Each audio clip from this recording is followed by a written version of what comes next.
My eldest brother went. Oh, here we are. Yeah, my eldest brother went. Be careful. I'm going to finish the story. My eldest brother went completely bald at like 19, and me and my other brother were absolutely deathly scared for like years. Like, it's going to happen to us. It's going to happen to us. The best thing I ever did was go bald. I found my wife. So, hey guys, welcome to Massive Iron Live. I'm Steve Shaw. I'm joined today with Faz Lifts, and we'll be on as long as you guys have questions. I'm just checking Facebook, my Facebook, because this is live on Facebook and it is live on Twitch. So if you guys are on Twitch at Ben the Barman, I'm like the old guy doing lifting videos on Twitch where everybody else is talking about video games. So anyway, guys, we'll be on as long as you have questions. Post up your questions, diet, training, nutrition, supplements, off topic, running, whatever. If you're new to the channel, don't be shy. Post up your question. We're here to help. If your question doesn't get through, YouTube can be very funny sometimes, so it's not us ignoring you. Please send your question to my Instagram at Ben the Barman or Faz's Instagram at Faz Lifts, and we'd be glad to help you guys out. Let us know how you guys are doing, how things are going, what you're training today. I know Australia is locked down again. My Australian clients are locked down, and California is locked down again. So if you guys are trapped in the endless cycle of doom, let us know. So before we get started, who's this guy? You didn't see me point to him. Faz, who are you? Hey.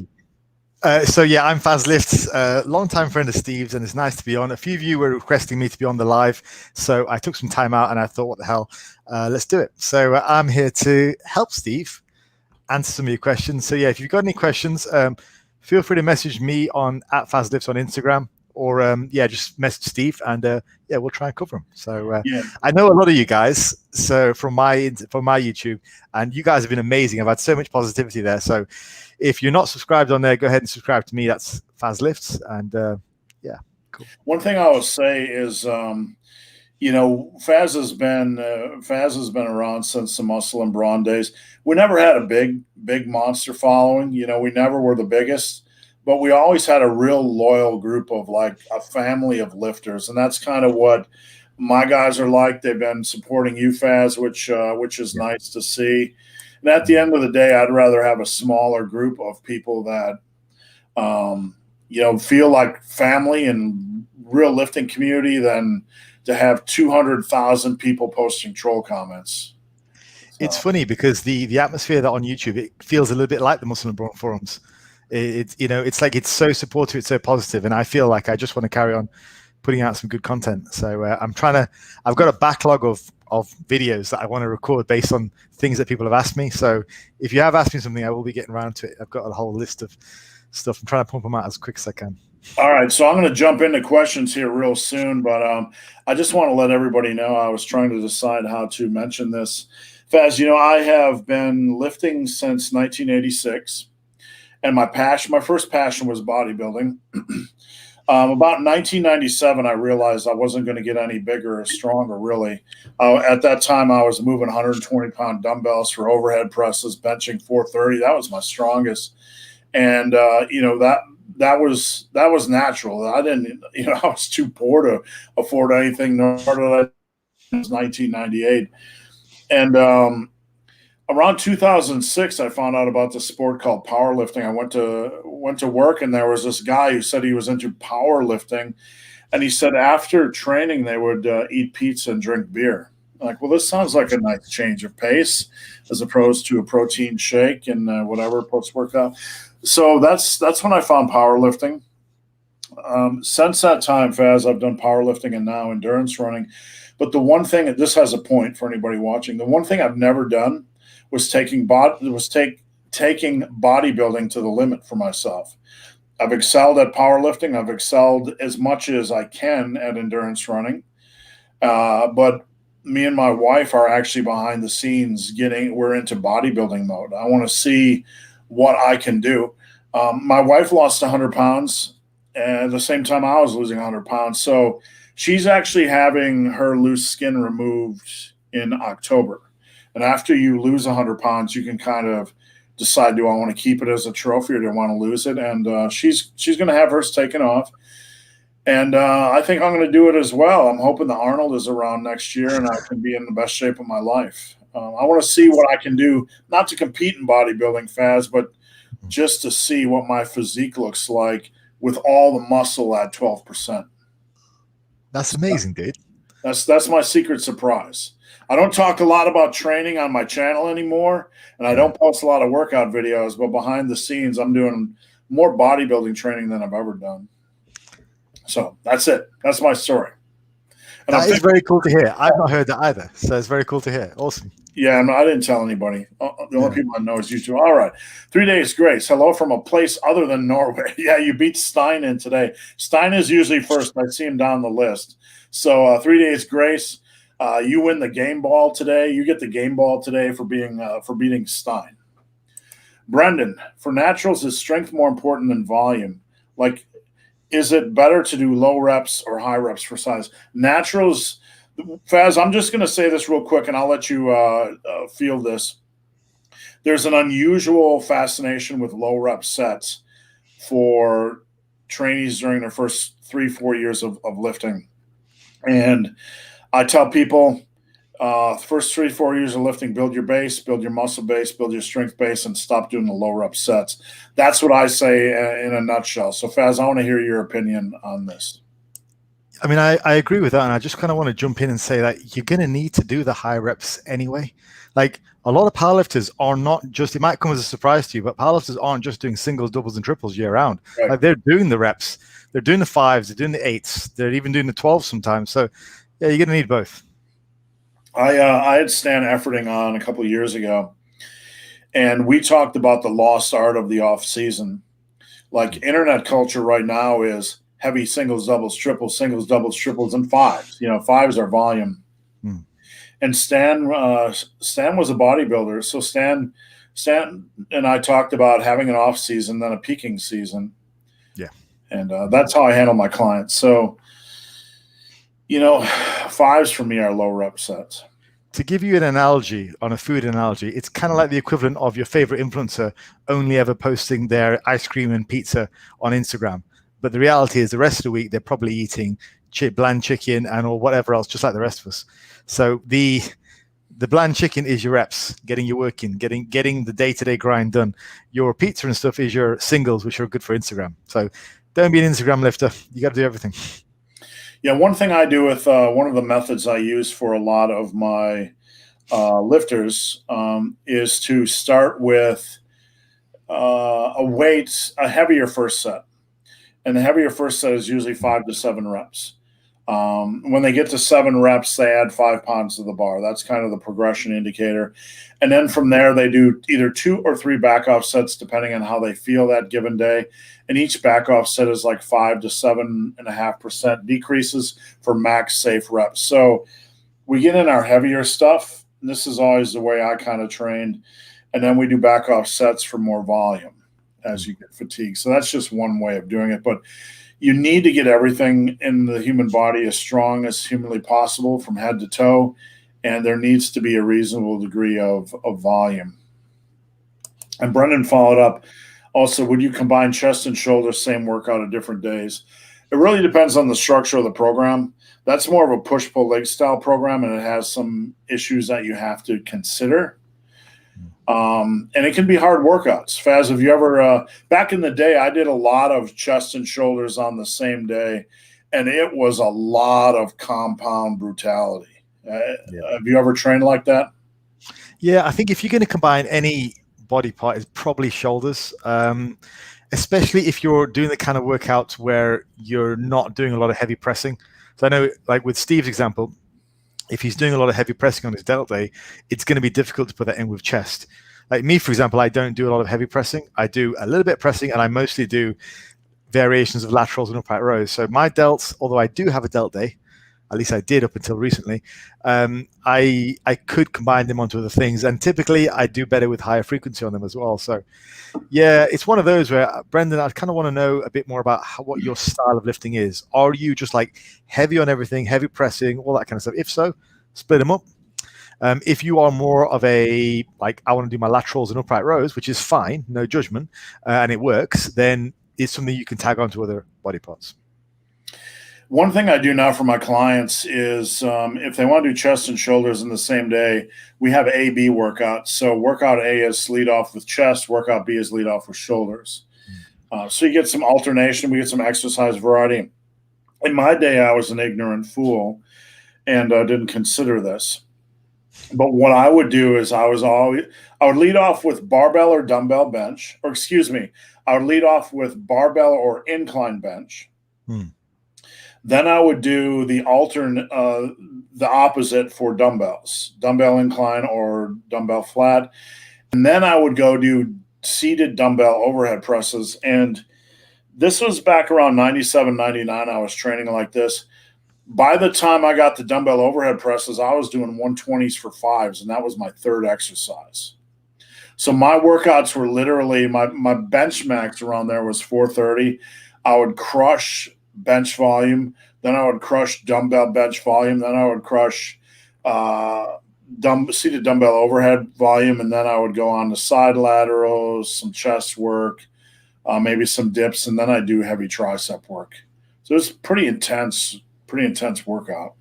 Yeah. Old school, 80s style training, right?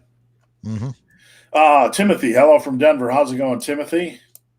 And Brent, thanks for tuning in.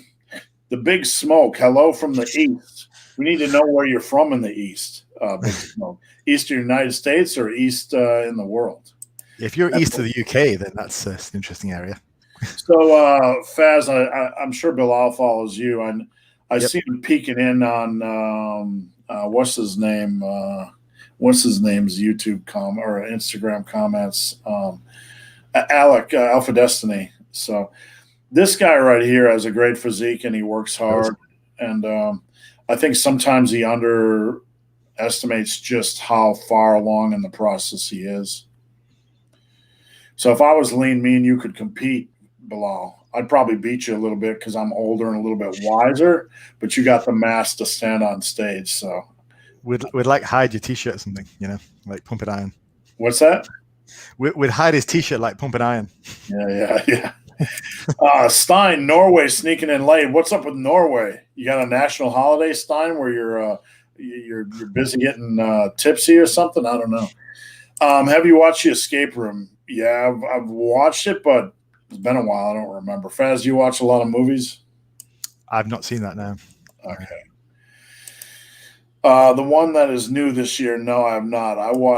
Me and my wife watched A Quiet Place 2, and that was actually pretty good. A little bit more of the space aliens chasing people around, smacking them around like the Hulk a little bit. Okay. So it was good.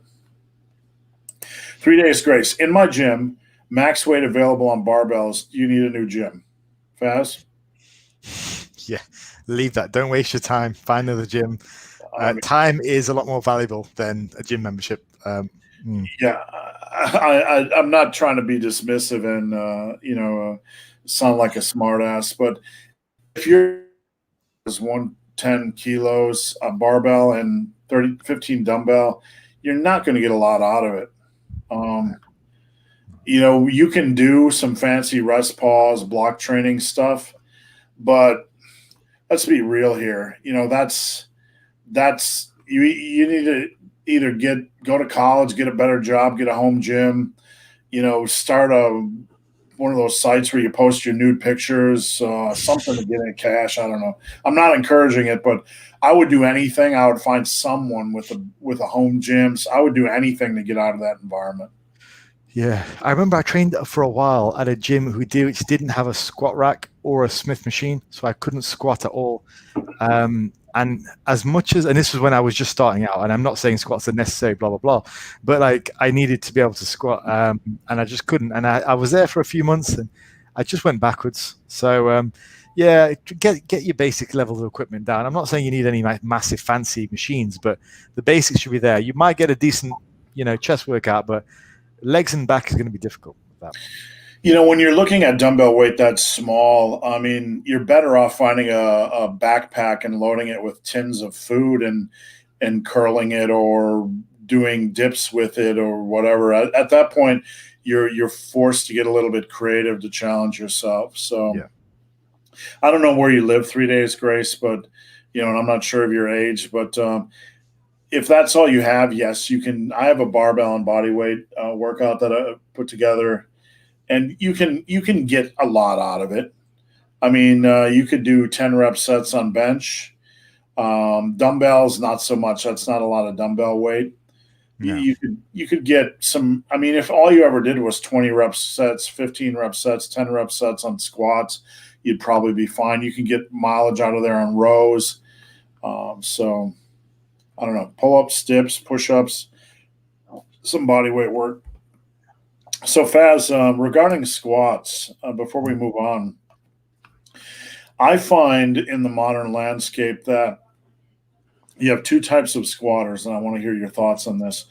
The squatter that is completely ignorant of all the content on YouTube and just kind of puts a bar on his back and tries his best. Sometimes they succeed and sometimes they fail. And then the squatter that has so many things going on in their head that they lose the feel of a natural squat. Yeah. Does that sound accurate? That sounds about right. I think it's a bigger problem as well. I think it's an information problem. So it's not just the squats. It's like a lot of exercises. And I made a post about this recently on my Instagram, and it was, you can tell a lot about a guy by the way he does his bent over rows. Right. It was because like you get like the really super heavy people, and that's kind of like what Steve's saying. It's the squatter who just pays no attention to anything else, like on YouTube, any information, and just does it all backward, like he's halfway to tearing his bicep. And then that person gets called out. It's like, hey, dude, you're doing it all wrong. And they get ridiculed on social media. And then they become the really timid squatter or the timid bent over rower, where everything is painfully strict and they pause at the chest. And very slow and very like you feel like there should be some sexy like R&B music in the background, like Sweet Love or something. Yeah, so they go from like I don't know, a couple of plates on the bent over row to like the bar, and it's two extreme ends. So yeah, it's a similar concept to what you're saying, Steve. Yeah, I mean, you see for those of you watching. If you watch a squat video, I want you to kind of see these two types of styles. You'll see the guy that just walks up, grabs a bar full of rage, gets it, boom, up, down, boom. Just you can tell it's just boom, get it done, not a lot of overthinking. And then you can see the more mechanical guy gets in, sets up, gets under the bar, pulls out, gets under the bar again, wiggles in, steps back, does the 3-step, foot angle perfect. Lock down there, I'll breathe, and then they do the thing, and they're very mechanical. A lot of times I see a hyperextension of the lower back in the mix. Like when they go down, they put their hips back forward, and then we get some hyperextension of the lower back. Even Ripito talks about not doing that. Okay. And I see people married to narrow grip on squats, and the pat response, if anybody can't do a narrow grip on a squat, is you need mobility work, which isn't, sometimes you just get so bulky you literally can't grip like that anymore. So yeah. All right. Try harder, please, is tuning in from Twitch. Thanks for joining us. Justin, hello from Hamilton, Ontario. Gyms are opening today. That's great news. I got a client, one of my Canadian clients, that has just been grinding forever waiting for the gyms to open. And I believe they started initially charging him $10 per session in addition to his gym membership. But I think that's being waived. Brett, hello from Wyoming. That's what me and Faz were talking about, places to move before we got on to the live, and that's one of the places we are considering. Giannis, just did my 3-day Smoloff junior bench. Love it. Like a fun little excursion. Faz, have you ever messed around with Smoloff? I have. Yeah, I found it pretty good in the short term, but then I remember losing some gains almost immediately after, which is probably my fault because I should have kept it with higher volume. I went back to a low volume approach. It can work. Yeah, I think I was doing the 3-day version. So, there's a 4-day version where you get done in 3 weeks, and there's a 3-day version where you get done in 4 weeks. I think I did the 3-day version. I found that a little bit easier for recovery. So, Faz, I got a client in the UK, and he's, a bigger guy. He's 299, 298 right now. He's in a calorie deficit, eating around 1,800, 1,900 calories a day. He's just a guy that has a little bit slower metabolism. His metabolism isn't very forgiving. And he just ripped through small off squats like it was nothing. When he started, I'm like, this guy's going to fail miserably. And not because of him, but because you rarely see anybody survive that program. Yeah. So good on him. Stein, Faz say he used to be bigger. If he has not been bigger, do you think you still would have the same strength? I don't know. So I started to downsize probably beginning of about 2020, mainly because I'd competed a couple of years prior. I was starting to approach 40, hit 40 this year, and I just didn't feel good at that body weight. And I know I wasn't like massively heavy. I was close to being about 220, but I just didn't feel so good. Like my breathing was off. I think I've talked to Steve just off air saying I had some sleep apnea, and I just didn't feel great. I always felt tired, and I was trying to basically push forward a business, be a relatively active person, and I didn't like the way my body was feeling. Health-wise, I was okay, but I just felt tired all the time, and I just didn't feel like it was worth being so big. So I started to downsize, and I wanted to see if I could hold a smaller body and fairly reasonably well. So nowadays, I walk around about 80, 81 kilos, so like about 180. So I don't think I could have. Okay, that's 180 in the civilized world. Sorry. Yeah, about 180. So I don't think I could have held on to that strength. But then I will say I wasn't exactly massively strong when I was 220. I wasn't like as strong as my powerlifting days because I wasn't training for strength. But yeah, I've definitely gotten weaker. My endurance to train is less as well because I have less glycogen on a day-to-day basis in my muscles. So yeah, it was mostly like a health thing. It was like, yeah, I just wanted to downsize. I couldn't see myself going into my 40s and 50s at feeling that way. I know I've spoken to Steve about this, and his blood pressure and all that kind of stuff is great at his size, but like it wasn't like that for me. For some of us, you get up to the 220 and it's just not as pretty as you thought it would have been, and it just wasn't that fun. So when I said to you guys before on some of my videos, like my eldest brother's, he's about 135. So bone structure wise, I'm really like my bone structure isn't massive. So to go from 135 and I'm built very similar to him, so to have put on that much muscle and then on top of that some water, some bloat, it's just too much for my system. So that's the reason why I trimmed down. I doubt I would have maintained that strength, going down. But we'll see. I feel really good at this body weight, so we'll see how it goes. So Faz, just a quick roll down the line. Here is Ben. Ben is the gentleman that did the small off squat. So I have nothing but respect because I was feeling his DOMs the whole way through. Yeah, Ben's a regular on my channel. He's a really nice guy. Thank you for the support, Ben, and good on you for the squat routine. All right, where are we? We talked about that. Faz, when I was building my strength, I was probably around first 3 years. I was around 185. And I built a lot of strength in that range. I think my bench was at the end maybe 275 for 5. So I was just a kid, I built reasonable strength at a lower body weight. So I knew when I lost weight that I eventually would have pretty close to the similar strength. My biggest mistake was gaining weight too rapidly, over time, and I didn't get a lot of reward from it. I'm a stronger, smaller guy than I'm a stronger, bigger guy, which is odd. But I think I was at my strongest probably around about 2012, 2014-ish was the last time I did any serious powerlifting. And then after that, it was mostly bodybuilding. So I got bigger and I got more muscular, but I can't say I really got that much stronger. For me, it was a case of I'd been under the iron now for probably about 22 years. And it's just my body seems very prone to injury. That's the thing. It's not through any bad practices. Form was good, all that kind of stuff, but it just seems to not really want to cope that well with the higher levels of strength right now. So I'm not that interested. Like I'll talk you guys through. Like a chest workout for me might be pec flies, machine presses, then followed by dumbbell bench or a barbell bench, because by that time I feel nice and warmed up and I'm pretty good to go. So yeah, I just can't see myself pushing for strength. I did have somewhat of a goal of maybe getting some decent levels of strength at age 40, but it's like, yeah, I don't know. Like right now I can walk around and I could probably whip out a 3-plate bench if I wanted to. Squat, I'd say probably about 3-plate. Deadlift probably about 4, which is like okay, but it's nothing massively special. And I'm kind of happy with that. Well, just for anybody watching, a reminder that it's really easy to maintain mass.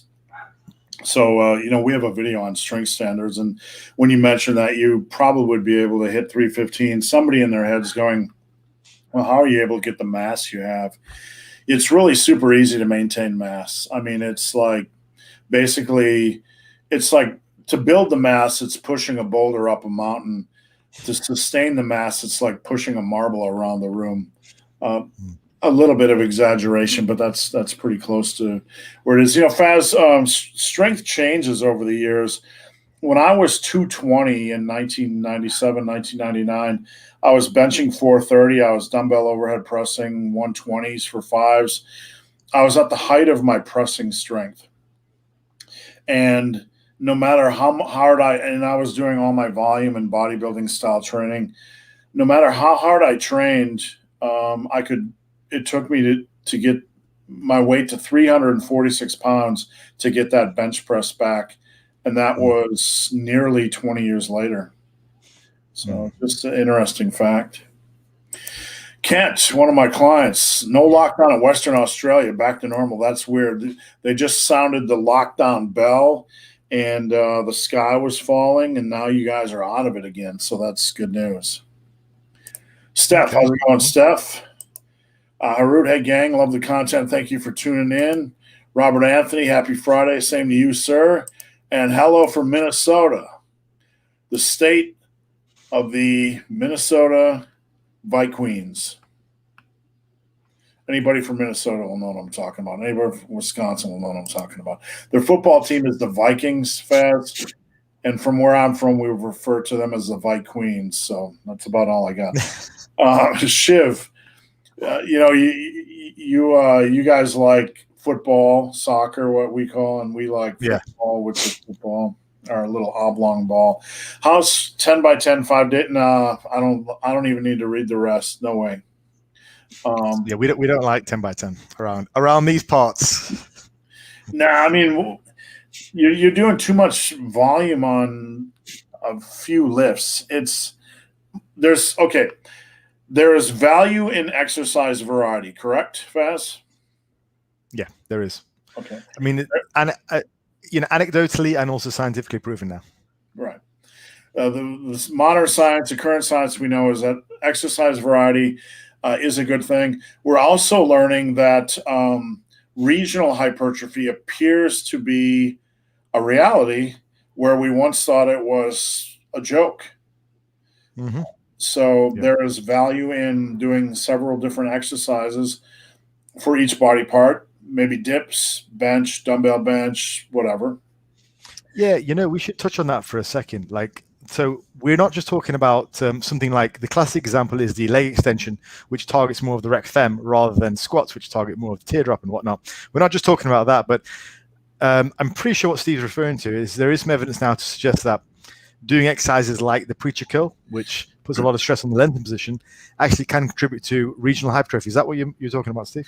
Yeah, they were like the old thought that you couldn't target the upper chest. Right. Now some of the science are showing that actually when you do that, more stress is actually put on the upper chest. So so I'm not sure it makes any sense to just have one exercise per body part and limit yourself in that way. Unless you're really limited by equipment, then maybe. But you'd be hard pressed. I just ask you why. Why would you go 10 by 10 rather than do something like 3 to 5 by 10 of 2 or 3 different exercises? Yeah, that's always my question. Is why when you know there's a better way, and you might not know this, Shiv, so I'm not bashing on you, but we know there's a better way. So it's best to stick with the more reasonable path. It sounds manly and, like Crom has blessed this, so I must do the 10 by 10, but it's actually not. And overuse, everybody's obsessed with overtraining, Faz, but overuse injuries are probably more of a reality for the average lifter. Yeah. And Steve, out of interest, question for you. Roughly how many exercises as a minimum would you want per body part per week?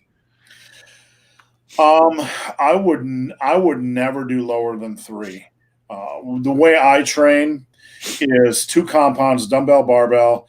I like to work in a unilateral and a body weight.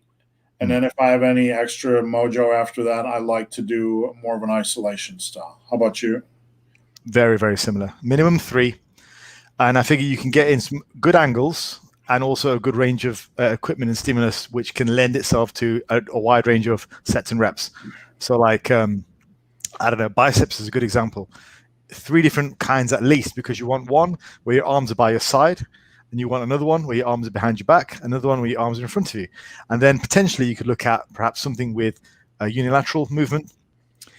So yeah, you start, even for a small exercise area like the biceps, you start to have different variations which target different heads of that muscle group. I will say a couple of points. I've always intuitively gravitated towards AB type of workouts.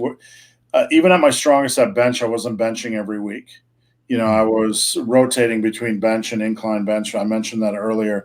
So you can actually work in some volume. I don't like to get away from a single exercise more than 2 weeks. I don't like to detach from the squat and deadlift like that. So I'd like to do them every week. But you can get in a little bit more exercise variety by kind of rotating. You can do a lat pull down 1 week, a pull up the next, seated cable row 1 week, a machine row the next. Now, Faz, I had one more point where you talked about training biceps and having the arms in front of the body. One of the exercises I really like that's never talked about, and I'm curious if you ever experimented with this, is if you go on the seated cable row machine and you put on like an easy bar and you curl and then you bring the bar at the end towards your face. Yep. I always found I could get a really good feel and then a really good contraction at the end. Yeah. Yeah, so the thing with that is the biceps actually connect up to the deltoid. So to get a peak contraction, you've got to be able to bring your elbows forward. In fact, for you guys who are watching, right, let's just try this, right? Put your arms by your side, okay, and just tense your bicep like that. Just do that right now while I'm talking. Arms right by your side and just tense your bicep. Now keep tensing your bicep as hard as possible and bring your elbow up to about here. How much harder is that contraction, right? Can you feel that? That's why, to get a full contraction of the bicep, your elbow should come forward a little bit. So just let me know how that felt. I'm gonna end with this. Faz and I have never talked about this before, but we've come to the same conclusions. I tell people to punch themselves in the face. I'm a little bit more cavemanish. When I'm doing a curl, I will curl it up and then I'll bring it up, like punch myself in the face. That's it. And you can feel that good quality contraction. Yep. All right, Charlie. Good conversations. Charlie, how to take the most advantage from pin squats as a variant from regular back squats? Well, if you're doing this, I would probably maybe do some type of an A-B split where you're squatting every 4 days and adjust the volume as necessary. With pin squats, I prefer lower reps so I can get a little bit more focus and not without the fatigue. I've never done them a lot. I mess around with pretty much everything, but that would be a starting point. To get the most out of them, they're probably going to be, I would do regular squat volume and maybe lower rep pin squats. Faz, what do you think? Yeah, so back in the day, there was a guy called Brooks Kubik who wrote about dinosaur training. I think he's kind of fallen off the face of the planet by now, but some of you guys will remember him. And he would do a lot on pin squats and pin benches and all that kind of stuff. Here's what I'd say with that, Charlie, is if you're going to do pin squats, start from the top, okay? Get your position right. I mean, everything from the bar on your back. I mean, Steve was talking earlier about how difficult it is to get the hand position right. Get yourself set up properly. walk out and then go down and really pause at the pins, let all the momentum come out, but keep your form consistent. You're probably going to be able to replicate better form that way than if you start from the bottom, simply because getting yourself in position correctly right from the bottom is going to be a pain in the butt, and you're probably going to set up more like a good morning. I've just seen it go really wrong. So that my input on that is more of a practical thing on a day-to-day basis. I like Steve's idea about adding it on, but certainly I would say to get the most advantage from pin squats, yeah, maybe take it from the rack, squat down, keep position, and then go from there. I am going to add, it's very, very important that you guys ease into these things because it's a new exercise variation. The tendency for somebody diving into this is just to go heavy as you can. You really need to start with, like, for me, if I were doing pin squats, I would start with 225. Seems ridiculously low for someone that squatted 600, but I want to get the feel. I want to let my connective tissue. The body is very adapts, specific adaptations, right, Faz? So just a small different type of stimulus, you need to allow your body to adapt to that stimulus. I would probably start with 225 and probably go up to 255 and then 285. And then for me, it would take 2 to 3 months just to start to find a groove so I would not get injured. Yeah. All right, what do we got here? Is 6 to 8 reps a fine rep range for compound movements? Absolutely. Use 8 to 12 on less stressful compounds. Here's what I would say, Ari, is each exercise is different. So don't put yourself in a box. 6 to 8 is fine. 8 to 12 is fine. Go into the gym, see what you like for that exercise, and use that rep range. Yeah, I'd say as a general rule, it looks okay. But like Steve said, things are very individual. Like I know, as an example, for biceps, I quite like the 6 to 8 range, and for triceps, I actually prefer much higher. I go about 15 to 25 if I'm doing direct tricep work. So yeah, find what kind of works for every individual muscle. And you know what? While we're on the topic, that goes for volume as well. Like find out what works for each individual muscle group for a volume. Some areas will need more, some areas will need less. I think when people think about volume, it's sort of for muscles right the way across the body. Like, okay, I need 12 sets per week for everything, but as much as you can, try and individualize it. Yeah, exactly. Like on my back days, I would do deadlifts and then I'd do one set of heavy dumbbell rows just because they're extremely fatiguing. And then I would do maybe barbell rows. But once I got on the seated cable rows and lat pull downs, I love doing 5x10s because I could keep the pace and get the volume in and recovery was quick. So I was doing only one set of 20s to 25s on heavy dumbbell rows, but 5 sets on lat pull downs and seated cable rows. So will that work for everybody? No, but that's kind of what I found that I liked. Steph, I'm 158 down since last October, 40 to go. Keep it going, Steph. That's and great. if you need help, both of us, both the Scotsman and the Pakistani have coaching services. Has there ever been a better Scottish Pakistani tag team? Has there ever been a better tag team? I challenge you to find a better Scottish Pakistani tag team. A better duo. I've yet to see it. Yeah. All right. Bree is from Mongolia. How's it going, Bree? Bree and I like to talk movies, so Bree got me hooked on Black Summer on Netflix, and I ate that up like popcorn. I've heard you talk about it before. I need to get onto that. Yeah, it's just like it's not your typical, like with what's the big zombie thing that everybody was watching? Walking Dead. Yeah. So like season 2, they were just kind of walking around in circles in the woods doing nothing. Black Summer is more like your favorite character is going to probably die that episode. So, it's a little more fast paced. Dave, space marines or tyranids? What's a tyranid? How can I not know that? I don't know what that is. Yeah. I'm Googling. I'm not putting the Google on the screen because I'm not sure what. They're an extragalactic composite species of hideous insectoid xenos. They actually comprise an entire spacefaring ecosystem. Where are they from? Oh, Warhammer.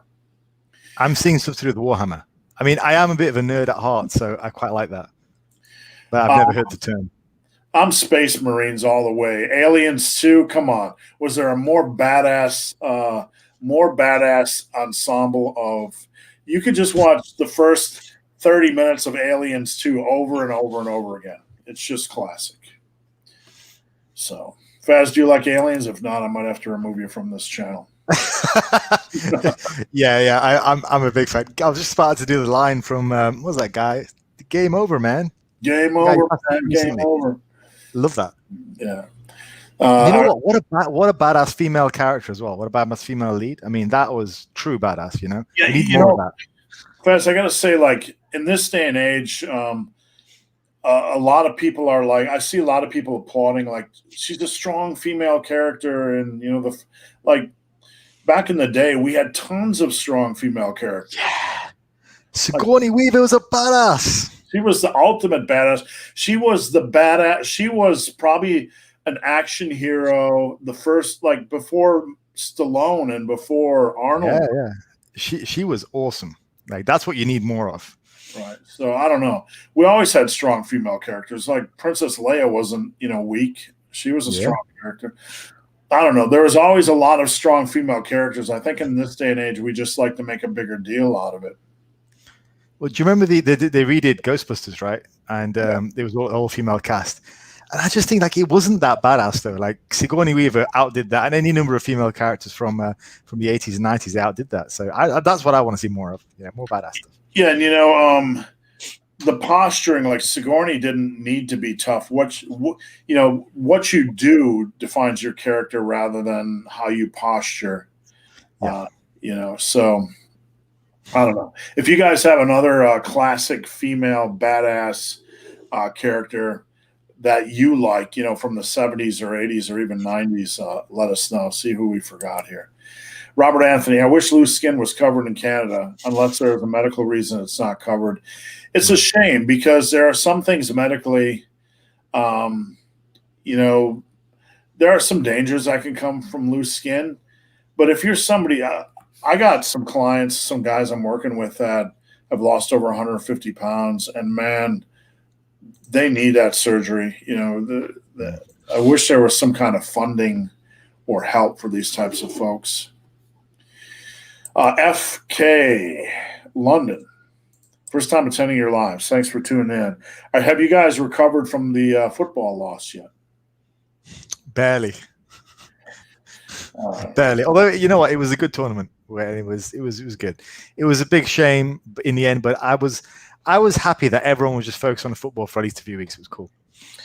Now that I'm a little bit older and apparently wiser, I am in awe that Italy, not a big country, like the same size of a country as a state in the U.S., can have such a powerhouse.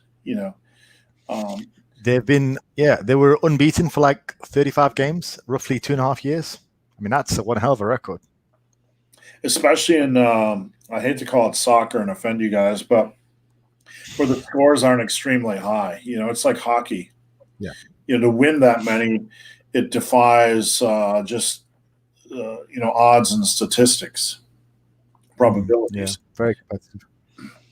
Faz, when would you recommend starting using over warm-ups? I've been getting some questions about over warm-ups, Faz, lately, and my response is I have no idea what Faz is talking about. Are you talking about ramping up, like doing a static hold or something above your 1 rep max to stimulate the CNS, or is it something different? Yeah, pretty much. So let's say your working sets for the bench press are going to be 220, okay? You might do an over warm-up to 230. Or even as high as 260, just to kind of prime yourself. And generally, you're going to find your working sets easier. And it also has some specific applications for powerlifting in that you stay accustomed to doing a single year round. It's not a max single. It's definitely not a max single. You may well max occasionally, like once a block. I might have people maxing. Like I just had one of my powerlifting clients max, and he pulled an easy 500 on the deadlift, and that was like the easiest 500 he's ever pulled.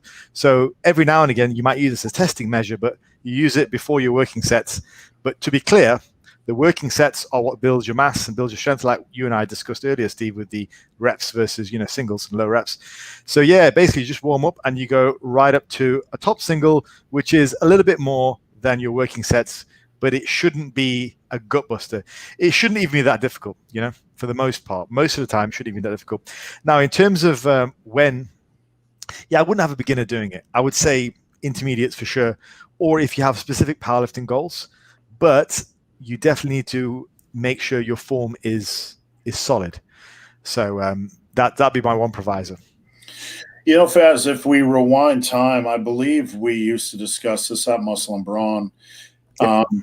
I know back in 2006 to 2010, I was telling people and advising people to put on a little bit heavier load on racket and just do a static hold. And that's one of the reasons why my 3s and 4s, you start off heavy and then you do volume with the back off sets, because it'll feel lighter. When people come to me about 15 and 20 rep squats, I would prefer they do a heavier squat set first, because like when I did my 20 rep squats, I would work up to my heavy squat. I would do a heavy squat set first. And then when I moved down to like 275 or 315 on a 20 rep squat, it felt like I was moving nothing. Yes. It's kind of the same style or same principle. That's exactly what it is. Yeah. I mean, Steve, you do a similar thing with like a heavier set before you do the back off. So it's the same principle. Yeah. That's what it is. All right, Martin Grundy. If I'm deadlifting 120 for 10, squatting 100 for 10, and benching 80 for 10, is the benching lag? No, it's about right. It's fine. Yeah. Looks good to me. Mm. Josh, full body 3 times a week for beginner, push-pull legs for intermediate, bros for advanced. Would you agree? I would agree on the progression, because there are a lot of variables here, and we're not going to tackle them all in this response, but number one, as you get stronger, it requires more warm-up sets. Generally, the volume sweet spot you want for hypertrophy or hypertrophy, however you want to pronounce it, it might be better to do 4 workouts per week, when you look at the math. And here's where I'm going, Faz. 12 set. This is just my world. Okay, so feel free to slice it and dice it. 12. Starting point, chest, shoulders, back, quads, 48 sets. Then 6 on hammies, 6 on biceps, 6 on triceps. You got some traps, some abs, whatever. You come to about 72 hard sets a week. As an average starting point, not a rule. It's easier to do that in 4 workouts than it is for 3. So as a beginner, it's okay to start with full body 3 times a week. Then you might want to slowly add a little bit more volume over time. So it might be better to progress to 4 workouts. And as you get into the territory where you're pretty strong and you're doing more warm-up sets, it can feel better doing a bro split for many. So I'm more full body, AB, body part split. But a lot of my clients use push-pull legs. Yeah, I can't add much to that, but I want to throw a question your way, Steve. So in recent times, there's been a push towards 2 to 3 times a week frequency, with James Krieger notably saying that higher frequencies allow us to get in more volume. And I want to just pick that apart for a second, because I don't think that's true. I disagree with that. And I want to know your stance. I've found when I've done a bro split, which I've done now for like 9 months, for the first time in my life, would you believe? I found it a lot easier to ramp the volume up, because let's say my joints and ligaments, whatever, are fatigued after the first 3 exercises. I could just tag on lighter variations. I can go to dumbbell flies, I can go to cable crossovers, I can go to machines, and I can just pump it away. I find it easier to add more volume on a bro split. So I directly disagree with what James Krieger said there. Can I have your thoughts on that? What do you think? So you said you disagree, and it's harder to get in more volume on a full body. Is that what you're saying? Yeah, I think it's easier to get in volume on a bro split. Yeah, it is. High ends. Because the thing is, number one, on a full body, you have 3 days. So you got to puzzle piece the compounds in there first. And I just had a client yesterday that said, on a full body, that said, I'm doing deadlifts and barbell rows and they're killing me. Right. So when I do a full body, I like to have deadlifts. I like to have a horizontal pull and a vertical pull, like pull-ups and a row, and then maybe another lighter row, like a seated cable row or whatever. So it was killing him. Yeah. It's harder to puzzle piece those. And usually once you get done with your compounds, you don't get the choice of what you do next. You got to go do the other body parts. So if you do chest and you hit it with a dumbbell, a barbell, a dip, and then you're like, I'm pretty toast, so I can do a pec deck or push-ups or get out of the gym. But like, you get some choice. But on a full body workout, if you have hamstrings next, your choice is go hard or go light and whimper out. On the chest, you've already done the hard work, so it's okay to go a little bit lighter on exercise. Yeah. But on a full body, you might have to choose to go lighter on a body part. Yeah. So I kind of wondered where James came up with that from, because in my experience, it's the direct opposite. And I'm coming from the perspective of I've not done that many bro splits. So, but the first time I started doing the bro splits for any dedicated period of time, I found it far easier to ramp the volume up. Immediately found it easier. So, yeah, definitely. And my workouts take longer on full body. It's definitely easier getting in. I find, Faz, that when I do, it's a pacing thing when I do a bro split. And this is art more than it is science. I do my 2 big hitters. Then I do a couple exercises that aren't as physically demanding, like maybe dips, push-ups, pec deck. And then before I get out of the gym, I might do a run the rack on dumbbell bench or something. I might have that one last push to do something really hard. Yeah. And when I was at my strongest, what I would do is I would kind of do my progression on chest. And then when I got to triceps, I kind of caught a second wind so I could do a lot of volume on close grips. Great. Steve, I'll be right back. She pops it a lift. Yep. We won't talk behind your back. Is it true that in order for me to reach a 3-plate bench, I need to get my weight over 200 pounds? Is it true? No. I benched around 315 at a body weight of about 188. So you don't need to, but the smart way to do it is to try and slowly gain weight over time, a pound to a pound and a half a month. So you want to have kind of a lean, smart bulk. And don't worry, don't obsess about body weight so much, but allow yourself some room to pack on muscle mass so you can kind of maximize the strength process. And I'll see what Faz has to say. But Josh said I hit 325 at 185. Don't worry so much about the ratio, of what you're pressing to body weight. Don't get caught up in that.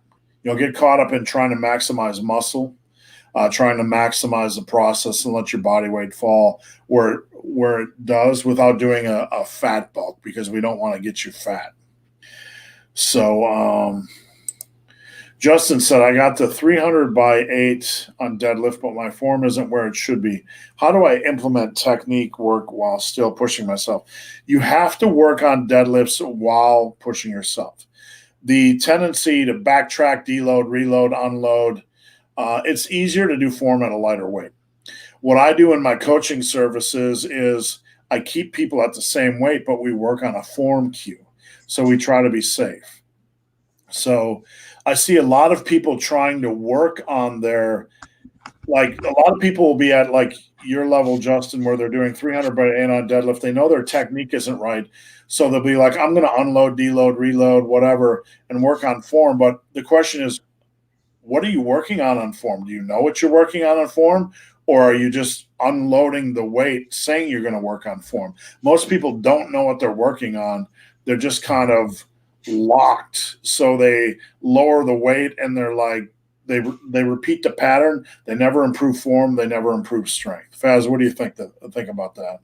One thing I want to say on that is, Justin, if you are going to improve your form, yeah, be aware of what you're working on, but also you can have amazing form with lighter weights, but it not translate to the heavy stuff. So don't always use your lighter weights as an indicator and then go, okay, great, my form is good, but I can't replicate it on my heavy stuff. If it's a major issue and it needs to change, it may involve going back to lighter weights and then slowly building up so that when you reach 300 times 8 again, then it's better. If the problem is sufficient that you need to just stop doing 300 for 8 because it's too much and you are going to hurt yourself. If it's that bad, then yeah, you're going to need to build up again and drill that form in. I had to do this years ago because for a long time, I was low bar squatting, and my ability to get white lights in a powerlifting competition was inconsistent, basically, because I was low bar, wide stance squatting. And so my ability to get the right amount of depth was very inconsistent with the judges. So I thought, screw it, I'm done with this. So I went high bar, I went deep, I went closer stance. And I had to build right back up. I started at, I think, 2 plates and I had to build right back up again. So if the form's that bad, then yeah, you may need to dip down, find out what it is that's a problem, and then slowly work back up again. Yeah, what I talked about before Faz came on is or came back was, and Faz brings up a good point. If it's a train wreck, and no disrespect meant, like I had a client where I had a client that every time he squatted, his hips were shifting like this in the hole. Yeah. So I had him do a body weight squat where he focused on driving his hips straight down. He was able to do that effortlessly. This was a major, major issue that we needed to rework from the start, because you can't be doing 300 pounds with that happening on your hips. You're going to get hurt.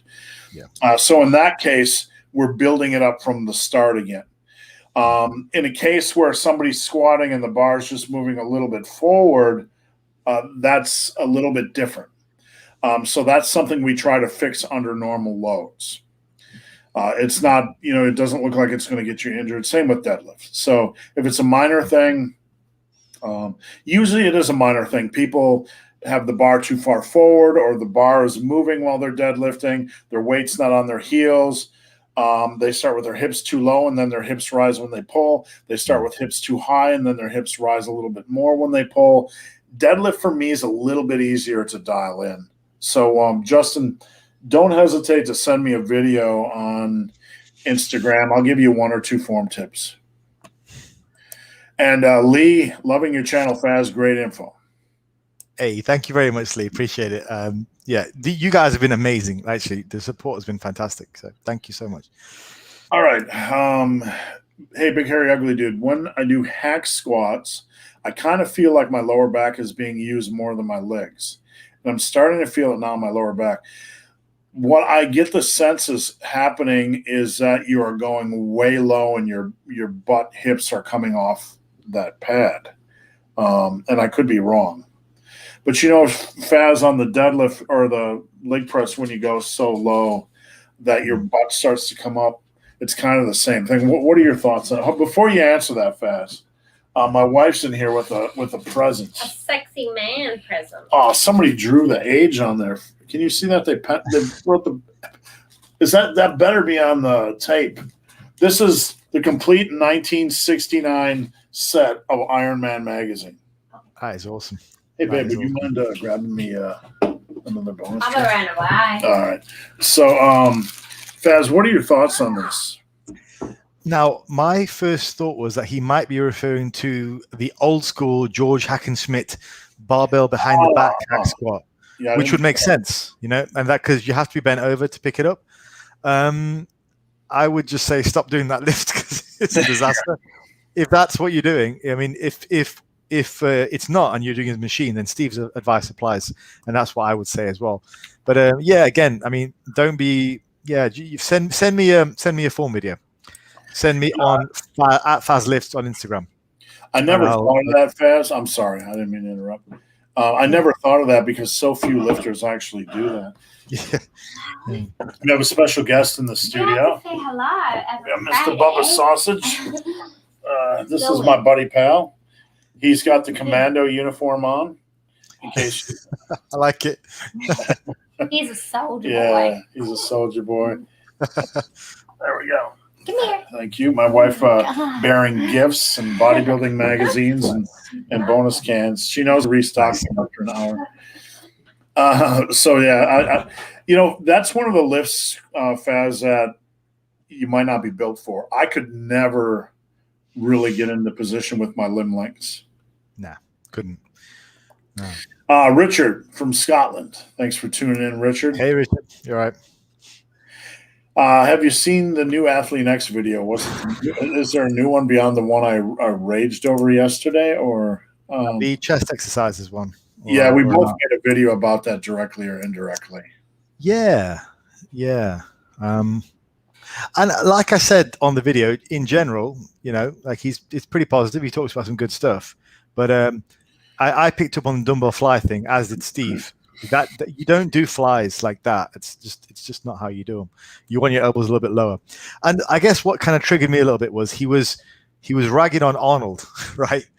But Arnold said you need to do the dumbbell fly like a bear hug. And if you go back and watch Pump and Iron, the famous scene where his chest is all up, but like his elbows are down. So like that's on him. That's not Arnold's problem. Yeah, the way I teach it is elbows are down, and then when you come up, I kind of bring elbows above shoulders. So, like this. Oh, yeah. So elbows down, elbows not necessarily, but elbows more towards shoulders. Yep. But look, I don't like to bag on people, but I made a video about this. I didn't mention his name, but there comes a point, Faz, where if you're watching a coach and he doesn't understand the deadlift, and then he doesn't understand the fly, and then he doesn't understand the squat, and then he doesn't understand the bench press. Like, when I say that, that's going to trigger somebody.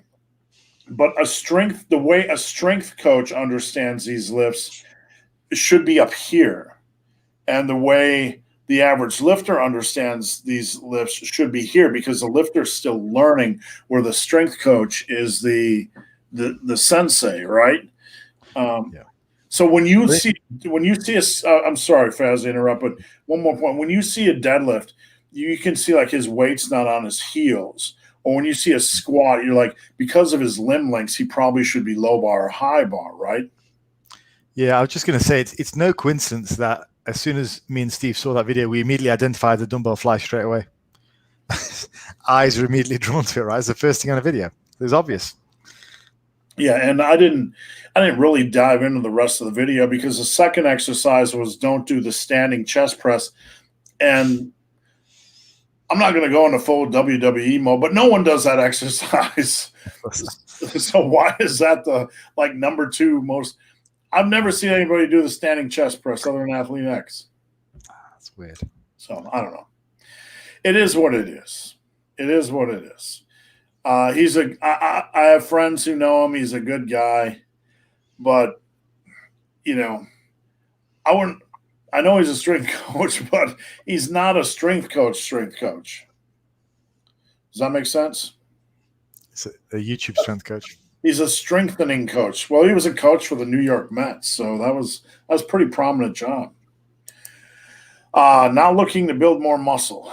Steph had lost the weight, so that's good. Just go slow and steady. One issue I see from folks that have lost a lot of weight, Faz, is that they are obviously a little bit nervous to gain weight because of the fat bulk, fear of fat bulking. So just keep the weight slow and steady.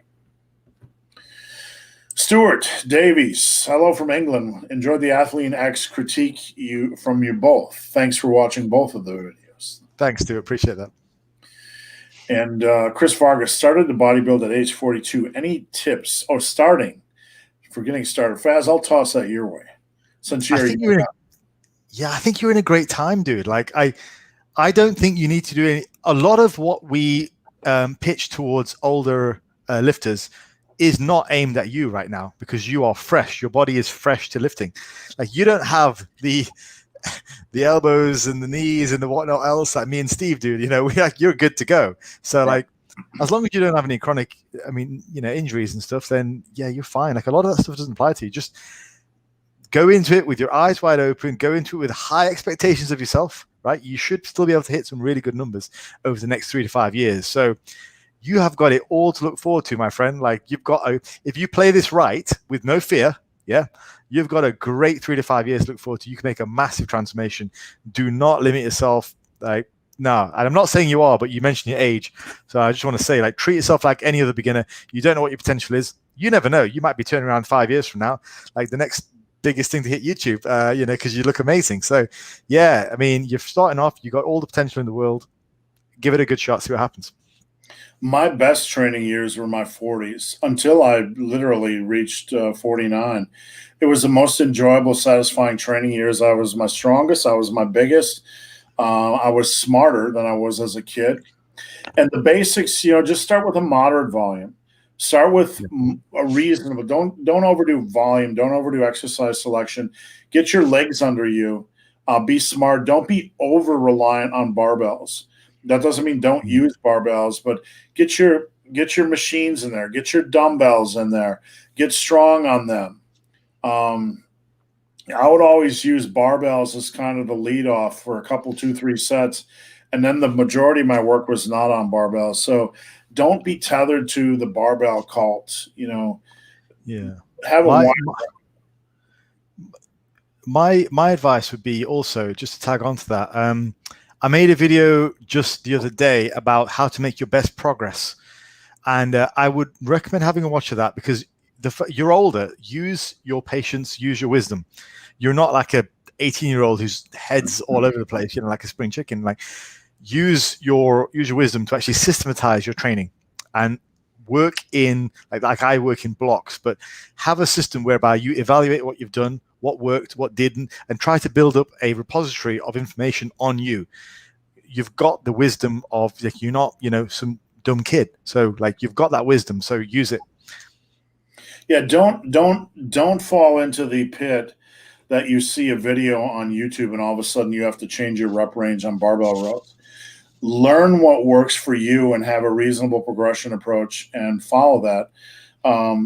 Basically, you get on the train tracks, and each morning you get up and you shovel a load of coal into the engine, and you do that every day for a long period of time. I have occasionally a younger client that I'll get them on the tracks. They're on a good program, and they're like, can I do this to speed it up? Can I do more volume to speed it up?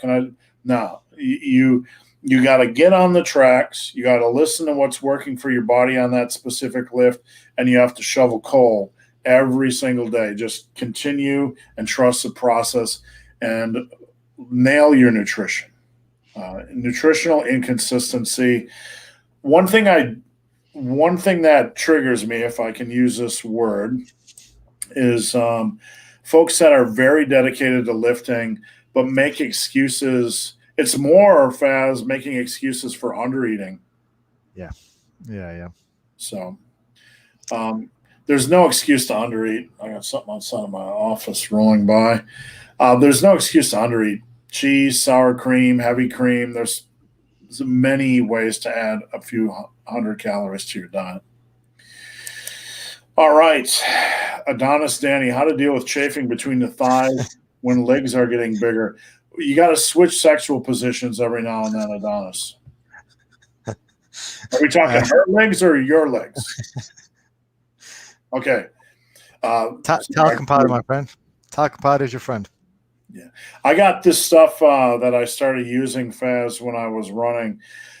When you're running long distance in the heat and you're getting a lot of sweat, your nipples take a beating. And your test, not to be crude, but your testicles really get rubbed raw. So there's some sprays that you can use that help with that sort of thing. And sometimes you just need to put, what did you say, Fast talcum powder? Yes, well, I said talcum powder, but I'd also say another tip that I've used in the past is larger size boxing shorts than what you normally wear, because they tend to hang down a little bit, and then you've got some material between your legs, at least the top part of your legs. I've just a tip that I've used. When I was at my biggest, I would buy boxer shorts which were purposely like a little bit bigger than I needed, just so that there was room for my leg. The material hung down and there was something in between my legs. There you go. It's an unusual tip. There you go. It worked. All right, what do we got here? Chris trying to lose weight as well. Chris, one thing I'll say is like a lot of guys like you that are trying to build muscle and lose weight, they worry too much. They like, how do I build muscle and lose weight? Focus on what you can control. Consistency in diet's going to be big. So get that controlled, consistent weight loss and focus on what you can control in the gym. Don't worry if you can build muscle while losing weight. Worry about your quality of workouts. And Faz froze just for a second with his eyes closed. So for 10 seconds, it looked like you fell asleep. Richard, hi, guys. I've learned so much from both your channels. Thank you, sir. Could you advise me on basic cardio to complement the weights? Faz, I've talked about this endlessly, because I've got into running, but I want to hear your slant, how you generally, outside of lifting, basic cardio for health. Right. So, okay. I actually think quite a lot of this is a little bit overblown. Now, let me explain. I'm not a massive fan of organized cardio, okay? Because I think if you are going to take that time, unless you have specific goals like Steve, where you are running for a reason, I'm not a massive fan of cardio for the sake of cardio. If you're in the gym and you're doing a reasonable kind of bodybuilder style workout, so let's say you're doing like moderate to high reps and you're doing quite a lot of volume, that's in general going to be quite good for strengthening your heart. What I do want to see, though, is for reasons of, say, glucose disposal and improving like diabetic markers, I want to see you at least reasonably active during the course of the day. Now, this number gets bandied around a lot, but it's a good number. And I made a video on this recently as well about steps on my podcast, on my YouTube channel. I'd like to see steps in the region of 10 to 15K per day. If you can do that on a consistent basis, that I believe is going to do a lot better for you than maybe 2 or 3 specific sessions of cardio per week, because you are always going to be active. So you're always disposing of that glucose, which you're eating, like you're eating throughout the day, and you're getting rid of it. You're utilizing it. Your body's doing something with it. It's excellent for like blood pressure control, excellent for heart rate. It's very good for keeping you active, for keeping you fit and lean. The clients who I put on to 10 to 15K steps per day, all of a sudden they go from being like, oh, fat loss is hard, to yes, fat loss is now reasonable and it's easy. It makes a massive difference. So I'm not suggesting like you need to be hyperactive, but just get into that baseline of about 10,000 steps. That's when you're normally active. The video that I did on steps actually was looking at research they've done on the Hadza tribe, Steve, which is the last sort of known modern hunter-gatherers. And they study these people to see how active they are. And actually, they're not as active as people think they are. Like hunter-gatherer types aren't just doing loads of activity for the sake of it. The whole concept of doing a lot of extra activity is a very modern concept. It's what we do. Now, the humans in general are relatively lazy. We do what we need to do for survival. The problem is now that survival entails that we can just sit at our desk and work and get food brought to us. So we don't need to be hyperactive. We just need to get to a baseline level. And I think I've heard you say this before as well, Steve, like just get people to an average level of moving around during the course of the day, which I would say is at minimum 10K steps. Getting that done alongside a good, robust lifting regime is going to do so much for your health. If you want to dial it up a notch, go to maybe 15,000 steps. But that is what I would suggest. And I don't think you need a great deal of specialized equipment to do that. All you need to do is make time to do some walks. So I walk first thing in the morning before I start work. And then I walk to the gym, I walk back. And then if I need any extra steps, I'll do that in the evening. But yeah, that's my best advice. As I say, if you are someone who's trying to drop fat and get fit, going from 5,000 steps to 15,000, you will not believe the difference it makes on how easy fat loss becomes.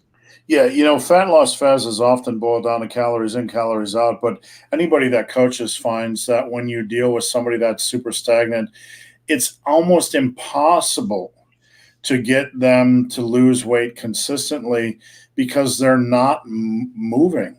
They're not. And if I have somebody that's at 3,000 to 5,000 steps a day, and I have clients, that are at that level, I just try to encourage them to get above 7,500 as a minimum baseline. It'll make it, you like calories in, calories out, calories in, calories out. But there are like tipping points where you find that that little extra activity makes a huge difference with the consistency of fat loss. Yeah. Beyond that, there was some research several years back where just the impact of sitting, they analyzed athletes and they found that athletes that sat most of the day were unhealthier than they should be. So you can lift, you can be an athlete, but you could still need a little bit more movement. And in the lifting industry, Faz, we try to overthink cardio a little bit. General activity. People ask me what to do for cardio. Walk, run, swim, bike, have more sex, jumping jacks. I don't care. Just go be active and have fun. Go play like a child. Go do what you want. At my peak, Faz, I would hike. I love to hike. I didn't want to drink on the weekends, so I would just go walk 10 miles a weekend. I just want to reiterate what Steve said there, because if you are in the gym 4 to 5 days a week, but the rest of your day is spent on your ass, you're going to make life really difficult for yourself. Get active, okay? Because that, honestly, you go from being like, oh, I can't lose weight, to being, actually, this is doable, this is easy.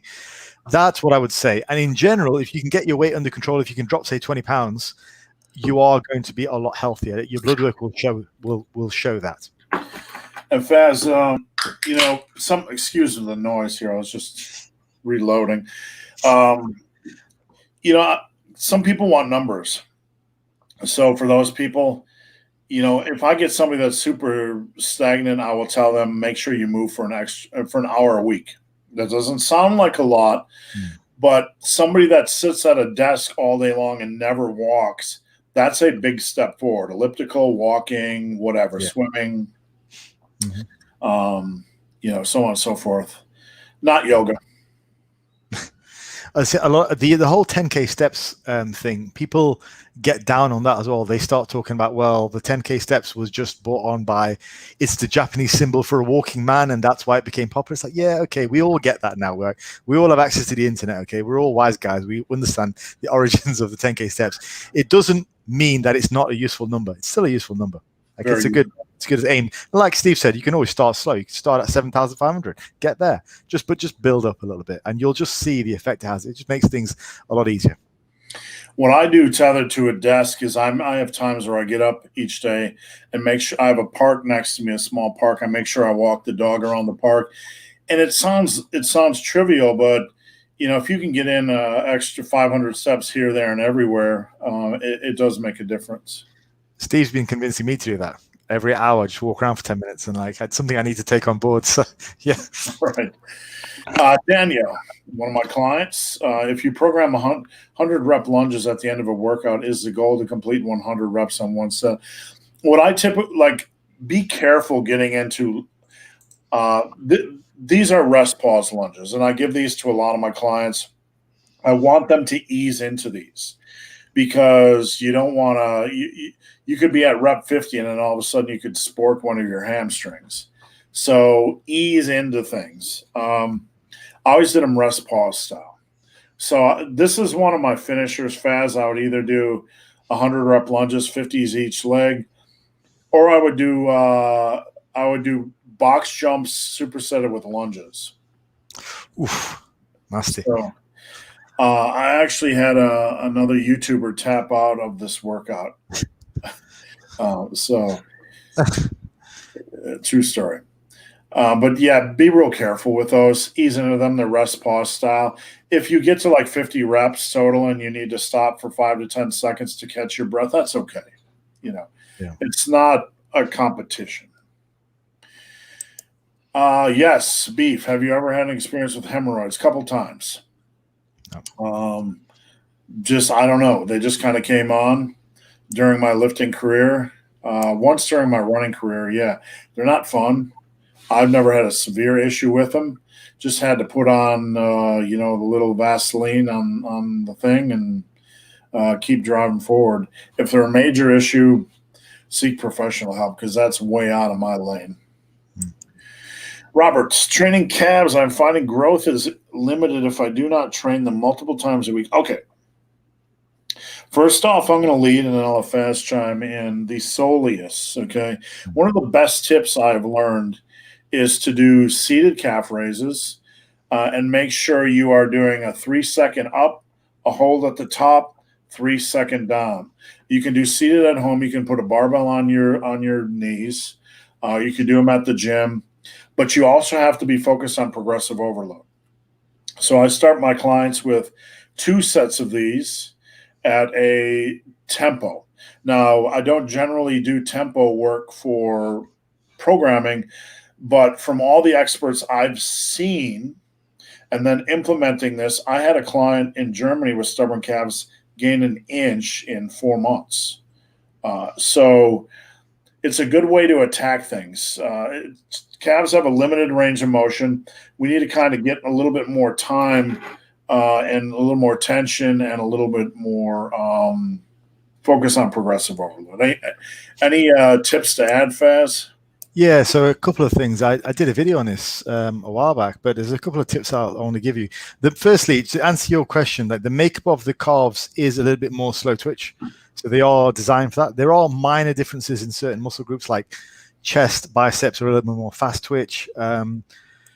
There are various differences. The hamstrings are a little bit more slow twitch, I forget, but anyway, there's some anyway. There are some differences, but it doesn't amount to that much of a practical difference is what I'm trying to say. Okay, like there are some minor variances, but it's not a massive difference. I think the biggest problem is with calves is you've got, alongside the calves, you've got the Achilles tendon, which is one of the strongest tendons in the body, and it has a massive stretch reflex. So a lot of people will essentially just stretch reflex the rep rather than letting the muscle do the work. And I think that's where the problem is. You don't really do that with like chest. Like bouncing out the bottom of a position of a chest press or whatever is not as prevalent. Same with the back exercises. With calf work though, the tendons can really just auto fire. And if we just talk about what the stretch reflex is for a second, it's like an automatic signal which goes from up the spine to the brain and back down again, which tells the muscle to fire. It's not necessarily that great for growth. So one of my biggest tips is when you are doing calf raises, let yourself sink into the bottom position, not overstretch, but just into the bottom position. Hold it there for about 3 seconds, maybe 2 seconds, and then do a calf raise up. You'll probably find, one, that gives you a great burn, but two, you're not able to use anywhere near as much weight. And then get yourself a good contraction at the top and then relax back down to the bottom again and hold for 2 or 3 seconds, eliminate that stretch reflex and go again. So I think that's the problem. I think there's a combination of muscle fibers and also the fact that you've got the Achilles tendon there. So that's what I would say, alongside what Steve said with the soleus. I think there's a lot of problems which contribute to poor calf results because it's a very unusual muscle group surrounded by unusual structures. So, but that's what I would say.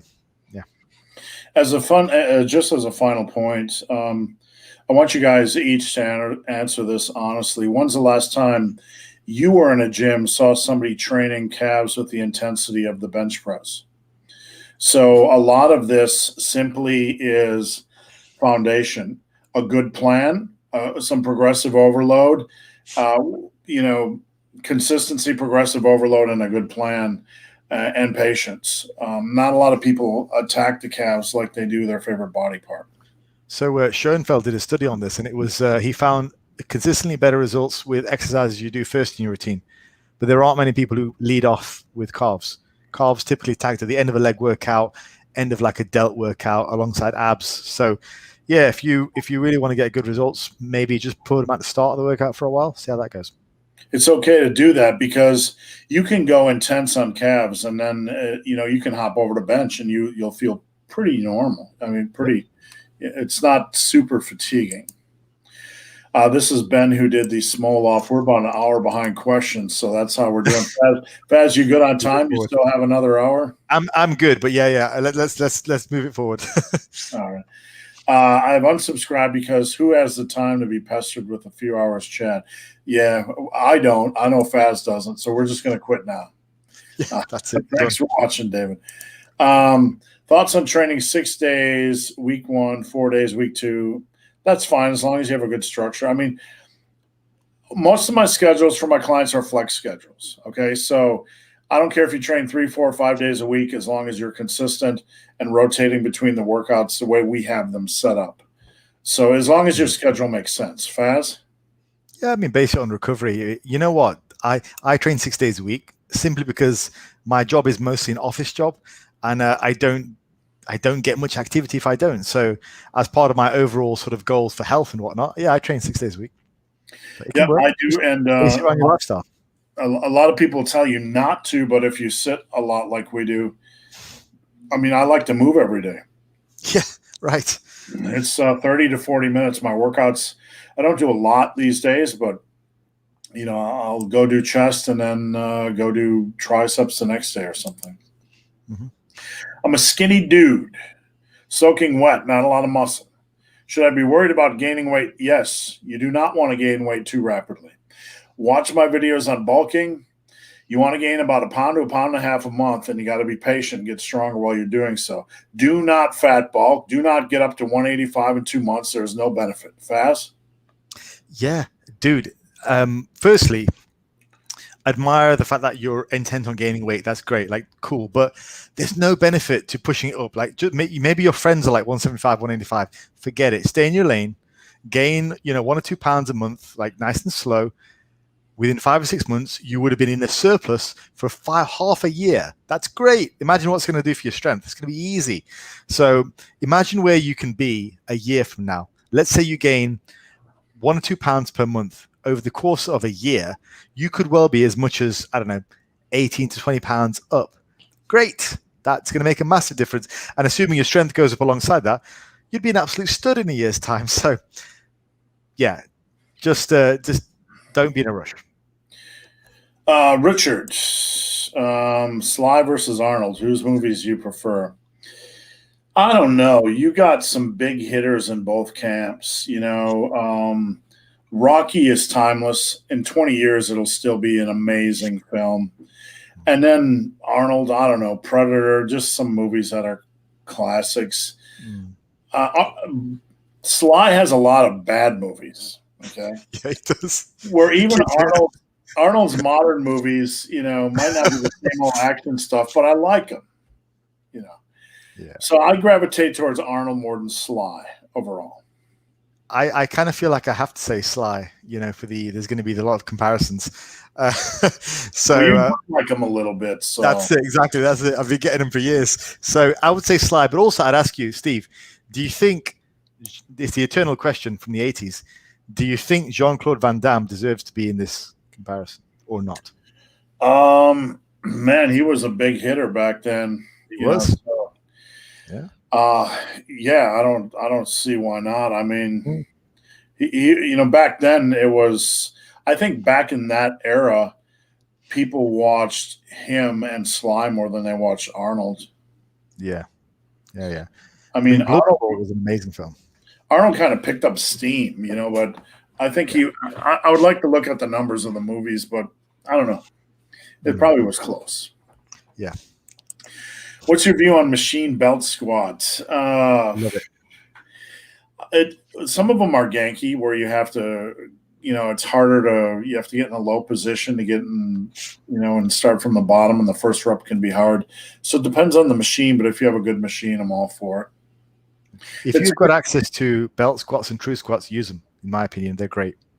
You can get a lot of good volume in on a belt squat, and it's not as taxing as putting the weight on your back. How much do you need to train to keep muscle gains? It's not even a percentage. I could probably do 3-4 sets a week for muscle group and not worry about it. I don't really know. I'm not seeking the low point, but I was talking to Faz a little bit. I haven't really trained some of my muscle groups much in the last 3 years, especially legs during running. I haven't done a lot of leg work, and my legs haven't lost size. So, great video on gym idiots. Thank you guys for watching that. Mike, any advantage or disadvantage to using a seated leg curl machine versus a prone leg curl machine? Very good question. I've not had this one before. Faz? Right. So I think the reason that you're asking is there was a study on this recently. So the study pointed that saying seated leg curl provided a generally better results in prone. However, there was also some analysis of that study done by, I forget, it was maybe like Lane Norton or something, which looked at the study design, and it probably wasn't as clear cut as it seemed. So, yeah, I think I don't like to be too reactionary when it comes to this, because there were tons of people online posting, yes, seated leg curls are better, and here's my content. But when we looked at the study more closely, the differences weren't that extreme and could be explained away by other factors. So I would say, yeah, this is probably more of a use them both as variety in different parts of the year type of thing. Yeah, I'm right there. Whenever I get questions about two exercise variations, my answer is almost always use both. Ben did squats and leg press this morning, then on the heavier leg extension. Surprised I had to warm up. They definitely use muscles or parts of muscles that weren't in the first two. I like to do a feeder set or a feeler set before every exercise, just to get in tune with the exercise, Faz, and just to see if there's any bits or pieces or parts in the movement that aren't up for it for that day. Yeah, for sure. Definitely. I think even on a bro split, at least do at least one feeler set for sure. Let's see. Steve from Facebook. My son is 18 and decided to start competitive lifting. Any advice? Bands? Okay, he's got good numbers. Yeah, Best advice is you need to find him someone, a coach, one of these two guys right here, and make sure his form is good, because he's young. Yeah. Right now, he has the strength. You need to make sure that form is dialed in. And you need to make sure his programming is intelligent and not simply run and gun heavy every week, because it's going to catch up to him. Faz, any thoughts? Yeah, I mean, his numbers look pretty balanced as far as I can see. So, but I still would get somebody to have a look and see if they're all to competition standard. And yeah, the other thing is just make sure he's still having fun. That's the big thing. A lot of people want to compete and they want to their competition goals are to win. And that's cool. Like, I get it. I was the same way when I was competing as well. But when I first started, have some fun. Okay. Make sure you go 9 for 9, have fun. Another thing I'll point out is with those numbers, I'm wondering what his body weight is, because there's a chance he could be bordering on the unhealthy above 240, 250 range. So we need to have a serious talk about where are we going with this? How long is it sustainable? And what's our exit plan? Because when you're young, it's okay to be a little bit heavier as a power lifter. You got to make sure you don't gain weight too rapidly. But at some point, you need a parachute so you're not 40 years old and 346 pounds like me. Yeah. One question: what's the secret to building stubborn calves? We just went through that one. So thank you, sir. What strongman event training implement would you recommend first? I'm not a fan of that. Look, first off, that's not my lane. I've done a little bit of it. Loaded carries maybe. Yeah. I mean, I've competed in strongman twice. Once in 2000 and the next time in 2013, I think it was. I don't remember a great deal about what I trained, to be honest. I would do regular training Monday to Friday. So I would have a upper lower, Monday, Tuesday, Thursday, Friday, and then an event day on Saturday. I mean, I was just doing the lifts for competition, for the contest. So I did them in contest order, and that's what I did. So yeah, probably not my wheelhouse either, really. The one thing I'll say is the single arm overhead press is a brilliant exercise. At some point, Faz, when you're doing the seated dumbbell overhead press, it's very hard to get the dumbbells in the position. You almost have to do a clean of two dumbbells. Yeah. So at that point, it's a good time to consider a single arm dumbbell overhead press. It's good for the core. It's good for shoulder strength. And it's probably a good strongman event that anybody can do. Meme Bear, having a couple of hours for a workout, how many exercises given 3 to 4 sets per exercise could I fit in a PPAL setup? Check out my ebook over at superlivingtoday.com. I got a really good example. And without diving into it, I'm not, look, if you have 2 hours for a workout, that doesn't mean you need to use 2 hours for a workout. You need to focus on quality work first. And time is a secondary issue. You're not in there to bicycle for 2 hours or lift for 2 hours. Your goal is to work the muscle so you gain muscle and strength. So throw that time thing out of the window. All right. Anything to add to that, Faz? I think, Steve, I think you've covered the PPAL really nicely recently, so I think I'll leave it there with that. Yeah. All right. Thanks for the pin squat Cool. tips. Our pleasure. When you first started lifting, who inspired you? Faz, I'll let you go first. Wow. I'll honestly, dude, I didn't have many inspirations. Wow, this is going to be maybe a different answer to what you wanted. But when I first got into lifting, I wanted to get in shape because I was a fat kid. I was a fat kid. No girls ever looked at me, and I never got picked for any sports teams. So I didn't have anyone that I was looking up to. Honestly, there was no one. And I originally got into powerlifting, so I never got into bodybuilding. I always viewed bodybuilding as a bit of a freak show, sadly. So I don't now, but that was what I originally thought. So no, I just wanted to. This is going to sound like a really corny answer, but it is the honest truth. Is that I just wanted to improve my body. I never really I didn't look at the bodybuilding community or the what's going on in the media that much at the time. I was heavily involved in the forums, and that's how I met Steve, but not massively so. But to be honest, the people who inspired me along the way were guys like Steve. Steve was one of them when I met him in 2008-ish, I think it was, Steve. Yeah, something like that. I had coaches as early as 2004 who inspired me. Dan John from the US was a guy who inspired me because he gave me advice. I emailed him, but it was usually people like that. It wasn't like I wasn't looking at them going, yeah, I want to look like that guy. It was because they were more like mentors and father figures for me. You know, Faz, even though I was drawn to Tom Platz, because he was like everybody's bicep focused, and this guy was doing something that I always was curious about the guys that were doing something different. Like, what kind of crazy is he, right?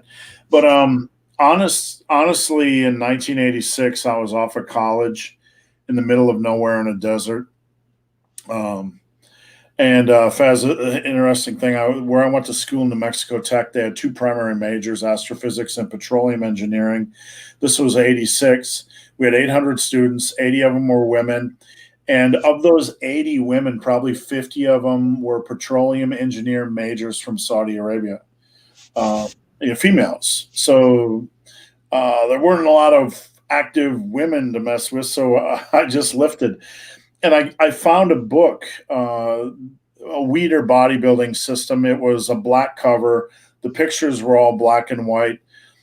And that was my inspiration, like seeing pictures of Arnold and Robbie and Lou. They're just saturated in this book. And it was like a Bible to me. It was like something I just read over and over and over and studied and looked at over and over again. And my true inspiration, Faz, was that I was always very active. I was always an extremely good baseball player. But after a year and a half of lifting, I was in the middle of nowhere in this desert, Faz, just lifting weights, doing progressive overload on compounds, not knowing what I was doing. And I came back home after 2 years. And all of a sudden, women were looking at me and men were asking me what I was taking. I hadn't looked in a mirror in fucking 2 years. I hadn't even had a haircut in 2 years. I looked like Ozzy fucking Osbourne, right? Excuse my cussing, but that was my inspiration because I got back, Faz, and I could nearly dunk a basketball. When I was hitting a baseball, I was crushing the shit out of a baseball. Yeah. I could sprint, I could jump, I could crush a baseball. Women were looking at me. Women were talking to me. Yeah. Men were asking me what I was taking. And that 3 months was my inspiration. It was like, what power have I untapped? Yeah. And I've spent the rest of my life trying to give it to you guys. Yeah. So that's it. They mostly come out at night. Mostly, I have that T-shirt. That's from Aliens. The kid. How important is GPP for lifting? It's not required at all. No. GPP was like everybody was talking about it 10, 12 years ago, Faz. But what do you? I mean, I don't ever think about it, worry about it. I'm more worried about what we talked about, just general movement. Yep. Yeah, honestly, that's my answer as well. I just think it's very overblown. It's going to be useful for guys who weigh 300 pounds or 400 pounds on a lot of steroids, but that's probably not the majority of our audience. So. And Faz, I got a question last week during a live. Somebody asked me about sled poles and all this kind of stuff. I don't really find that type of exercise valuable because I find the risk reward for the average individual is like I just see calves tearing, when I see explosive. Yeah, dude. Huge. Yeah. So I don't know. A lot of the stuff in our day that was considered GPP, I'm not big on for the average lifter. I would say every single circumstance when I've pulled 20 pounds off someone, they've had a much better experience in terms of their cardiovascular strength, in terms of their fitness without doing GPP. If for most people who want to do GPP or really enthralled by GPP, it's just because they need to drop 20 pounds. All right, Milo. Z Nation is the main series. Black Summer is a side series. I'll check that out. I've heard of Z Nation. It's kind of like it's supposed to be a better Walking Dead, right? That's what I've heard. Who knew? Now I got something new to watch. Cerebral Friction. This is a good name. All right. They retconned all of Ghostbusters 2016 for the new Ghostbusters movie, I heard. There's a new one now. I don't know. I never really cared for it, so it's off my radar. Sarah Connor, of course. Sarah Connor is another strong. Yes. Right? How many badasses did we have in the 70s and 80s and 90s? She was awesome. Like nowadays, they talk about every woman in it. Like she's setting the patent. Like no. Sigourney Weaver. Love you guys. Thank you. Appreciate the support. I have 90-pound adjustables. I can't afford a gym membership. Can you please recommend any program for full body workout? I have dumbbell only workouts on the internet. Probably at Muscle and Strength or Tiger Fitness. Dumbbell only. Steve Shaw, let's just Google that. And let me go to Google and not DuckDuckGo. DuckDuckGo is not my friend. Steve Shaw, dumbbell. We'll try to get you a free option. Steve Shaw from muscleandstrength.com. Dumbbell only home or gym full body workout. So if you Google, I think I'm on Stacked as well. If you Google limited equipment or dumbbell only and my name, you'll find a workout at muscleandstrength.com. It may need some updating, but it is free. So check that out. It probably definitely needs updating. It's probably 10 years old. Wrist pain while benching. Should I lower the weight? My answer is should I lower the weight is always no. I would wrap your wrists. There is very little that's going to get stronger in your wrist area, like massively so, like a little bit, but I would just wrap. I've never seen any problem with people wrapping their wrists. Like knees, belt, it's a bit more debatable, but wrists, just wrap them, dude. Wrap them. Yeah. I love having the wrist support. I got my bench right here, right there. And my wraps are hanging right off the old bench. Anderson wraps, these things last forever. And I love the tightness, get to 24 inches, go big. And I do them. I wrap for push-ups, I wrap for bench, I wrap for everything because the support really, really helps. Adonis Danny, would you apply 3s and 4s to other lifts other than bench, squat, dead? Usually I only apply them to the big lifts. What that means, Faz, is the big first set of 5 to 7 reps and backing off 5 to 7.5%. You can apply them if it's reasonable to a lift. You could apply them to curls. You could do a heavy set of curls, 6 to 8 reps, and then back off. Yeah, you could do it to pretty much anything as long as it makes sense. Hey, Matt, how's it going? Thanks for all your content. We appreciate it, Matt. Thank you, Matt. Soy sauce banana.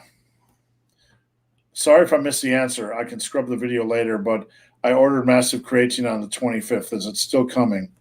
On the 25th. Message me on Instagram at Ben the Barman with the order name, because if you ordered it on June 25th, it should have been there a long time ago. And if not, I will check the tracking. I don't get a chance to monitor every tracking. Before we move on, we got to make a little announcement regarding massive creatine. I have 24 units left. Okay, for those of you guys that want creatine, use creatine. Listen to this deal. If you go to my website, which is Super Living Today, and you go into the search button and search massive creatine, there's 24 units left. I want to blow them out so I can move on. If you buy one, I'm going to give you FAZC's new ebook for free and a free month of micro coaching with me. Micro coaching, you can send me form videos. You can send me questions on your routine. You can have me look at your diet and tell you if your bulk is too aggressive. You can have me adjust your cut. I'm not going to be there every day, but I'm there available for you on my private app to help you. So if you go order, anybody that orders the last 24 units of Massive Creatine Plus gets FAZC's ebook, new ebook, which just came out today, and micro coaching for a month. So Faz, what's the ebook about?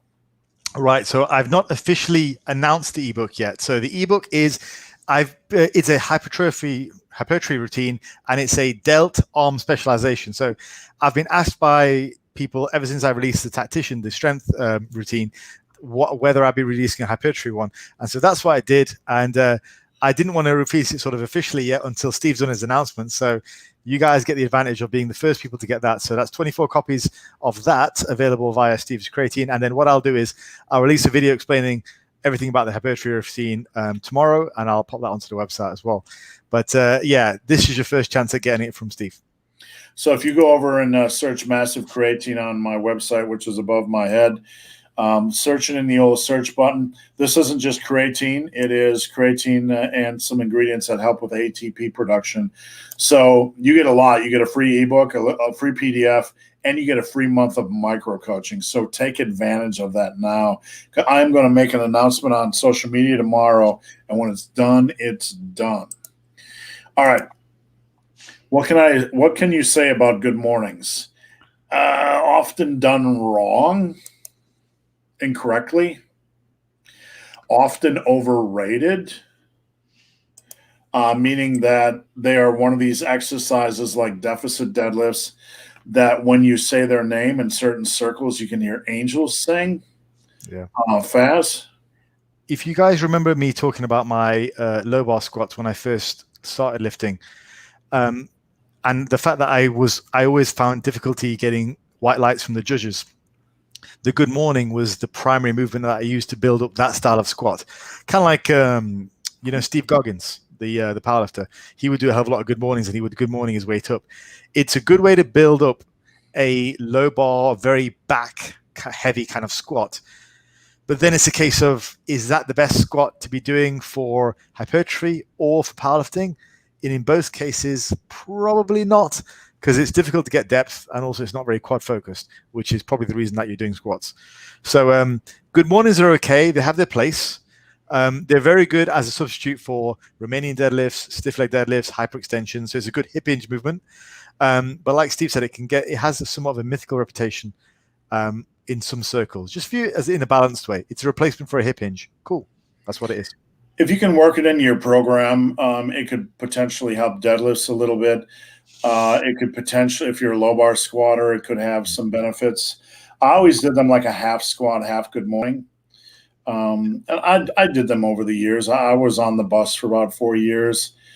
Now for some of my clients at home, I have them do wide stance, heels elevated good morning, which is more hamstring focused, just to have another hamstring variation. But it's everything is context. It has to fit in, and you don't want to make sure you're not bumping out something that you need more.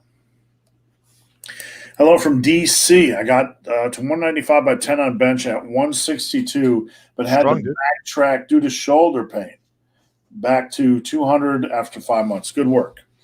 And have someone take a look at your form. Sean says, aw, cute. Thanks, Sean. Not sure if trolling or we must have said something. Flirting with the Pakistani Sylvester Stallone. Robert, I use a small incline for chest flies. Helps ensure ideal form. That's a very good idea because it's hard to keep your elbows flared on that. Kev Watson, should you retract your scaps when doing my brain already went to deadlifts. Like, should you retract your scapula during deadlift? I was twitching already when doing chest flies. Faz, I'll let you have that one. Right. So just recently, Paul Carter has made quite a big fuss about not retracting the scapula, and I think a lot of questions have come about from that. I just want to say my stance on it. Like, I know you got to be so careful when I'm learning, guys. Like with the whole YouTube thing, you got to be careful. If you disagree with someone, it doesn't mean you're calling them out. I like right. Paul. Me and Paul actually go back quite a ways. He doesn't know who I am, but I know who he is, and I disagree with him immensely on the whole scapular issue. I've had shoulder issues before, and when I have shoulder issues and I retract my shoulders, I have no shoulder pain.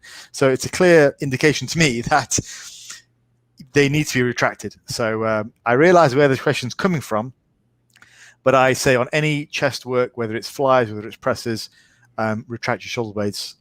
That's the way I was always taught things. In my experience, if I am nursing a shoulder issue for whatever reason, and I retract my shoulders, then it tends to be fine. So I disagree with him. And again, I'm not quite like Paul, but on that one, I massively disagree with him on. Yeah, there are some. Me and Paul go back a long ways. I've had him on this channel, and back at the Arnold Sports Festival 4 or 5 years ago, we brought an Arnold gold cake that looked like Arnold, and Paul actually smashed it and ate half of it. But there are some things like, there are some things in this industry where we overblow the importance of some things or minor points and miss the forest. And occasionally on some things like this, I think we're doing that. David, have either of you thought about doing form check videos or segments? I've thought about it, but, I do it for my clients all day long. I used to offer a service, but honestly, I do it for people for free every day on Instagram. They send me a video. I say, get your weight on your heels, get your hips down, stop yanking on the bar. Quick things. So on here, if you posted a video to your form on one of these live, things, we'd take a look at it live. Yeah, I mean, if Steve's up for it and we can sort out the technology, the next time I'm on, perhaps we could preface it by saying send in your form videos. I don't know, maybe that's an idea. Just make sure it's YouTube unlisted and you got clothing on and we're good. Yeah. Please wear clothing. I prefer tight boxer briefs, no chafing. Right, yeah. Sorry, clean and press. Sorry, Jens, I don't see the precursor to this. It might have gotten eaten by YouTube, so post it up again. Love the PPAL video. Thank you. Thoughts on push-pull legs then full body on day 4? No. You don't want to do push-pull legs and then jump into a full body. Look, if you wanted to do push-pull legs, rest day, maybe isolation-y, army, lighter body weight, full body, that might be okay. Everything can be done. It just has to be done right. I'm not sure about doing – it probably would work, look. But if you're going to have a legs day, you're going to trash your legs, right, Faz? Yeah, I mean, I would say, Ryan, why don't you do a weakness day, weak point day? That makes sense to me, rather than do the whole body again. Yeah. So do your push-pull legs, and then like Steve's saying, if you're going to trash your legs again on a full body, then they might not be a focus. Like if your legs are big enough, I don't know, your quads are good, and you need extra hamstring work, do the hamstrings, and that'll be easier for recovery.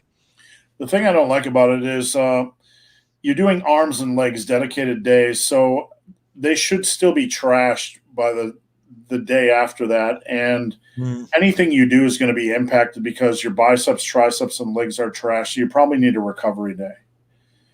and then adding in a full body just doesn't make sense. No. Benefits of getting in 10 to 15 than just cardio. I notice my energy is more stable and I sleep better as well. Sleep is such a huge thing. Sleep hygiene. Yeah, Stan is one of my clients. He's the guy who pulled the killer 500 pounds nice and fast on my Instagram. So yeah, awesome. And we've been working on getting the steps up, and it's been helping. It's good. Strength is looking good, and he's dropping weight. Happy days. I saw your video. I actually watched that this morning in bed. So you were snuggling with me in bed, Stan. True story. At 49, full body training or more volume or heavier weights. Look, most of my clients over the age of 40 like having more recovery. The workouts tend to take a little bit longer, especially if you're in a commercial gym and fighting for equipment. Yeah. So with HIIT style training, progress seems to be fine. Any thoughts on HIIT training? HIIT training is like what, Faz? A couple sets per body part, full body? Yeah, like a 1 set per exercise, I guess. And yeah, the old style HIIT is your full body 1 set per exercise on everything. If it's working fine, I would not rule out like an A/B split, where you can get a little different exercise variety and train 3 days a week and rotate a little bit more. I don't know. Don't if it's working fine. I've just got rest, stay at rest. That's right. That's correct. Thank you, G. Appreciate it. How do you correctly train the obliques? I never focused on. When I was young, there was a lot of oblique training in the old school 80s magazines, but I don't train the obliques. Like here's the question behind the question. You see somebody with great ripped obliques and you're wondering, how do they train their obliques? It's pushing away from the table. Like if you're doing a lot of compounds, you're doing a lot of regular work, you really don't need to do a lot of specialty work. Agree or disagree, Faz?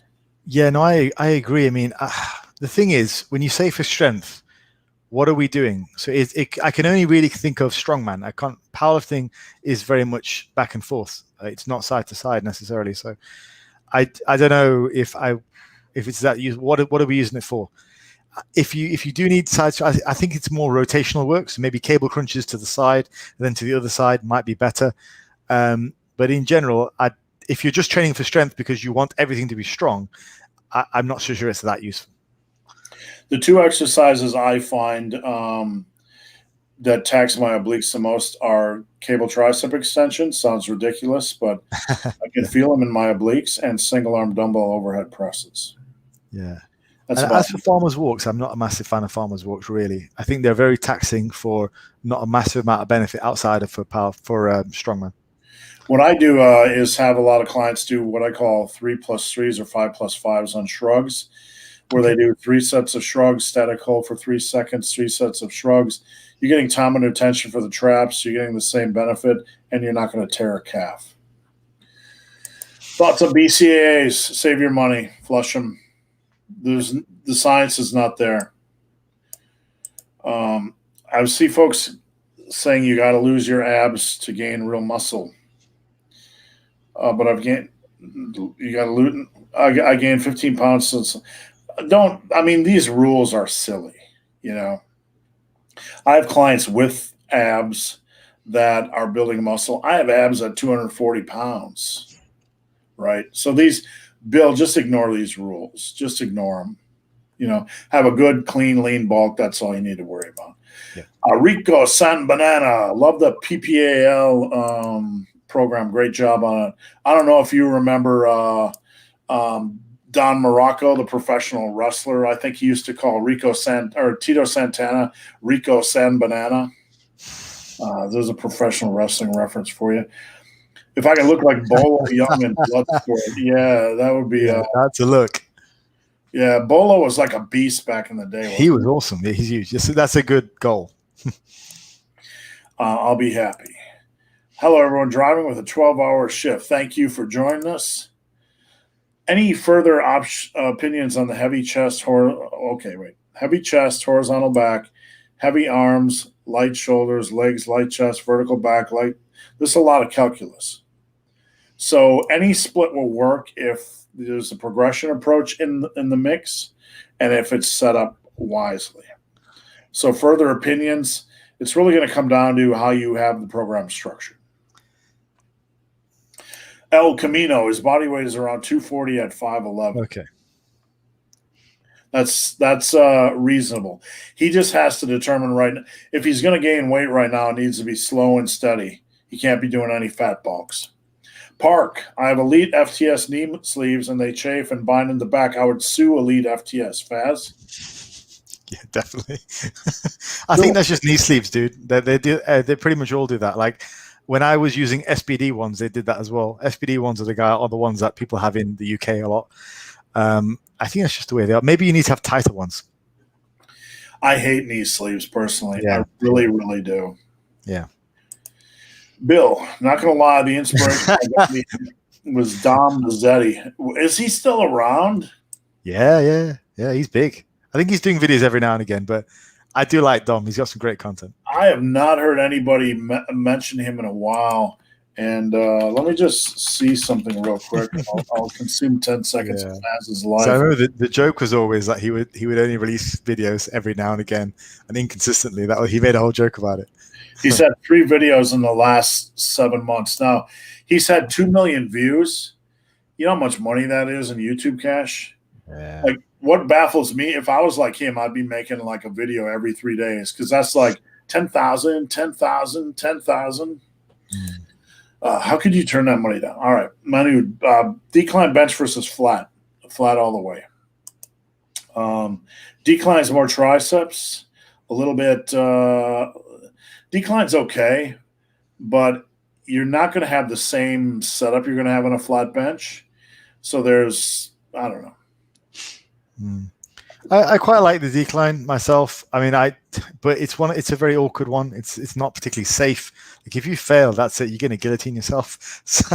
And then also, if you get somebody to spot you without going into the details, it's just a very awkward squatting position. You guys know what I'm talking about. So like, so I'd rather just avoid that whole headache. Like maybe decline dumbbell bench, sure.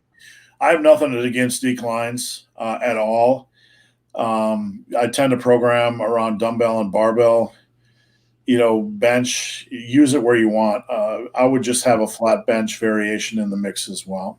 Yeah. You only have to do flat benching unless you're getting into a body build.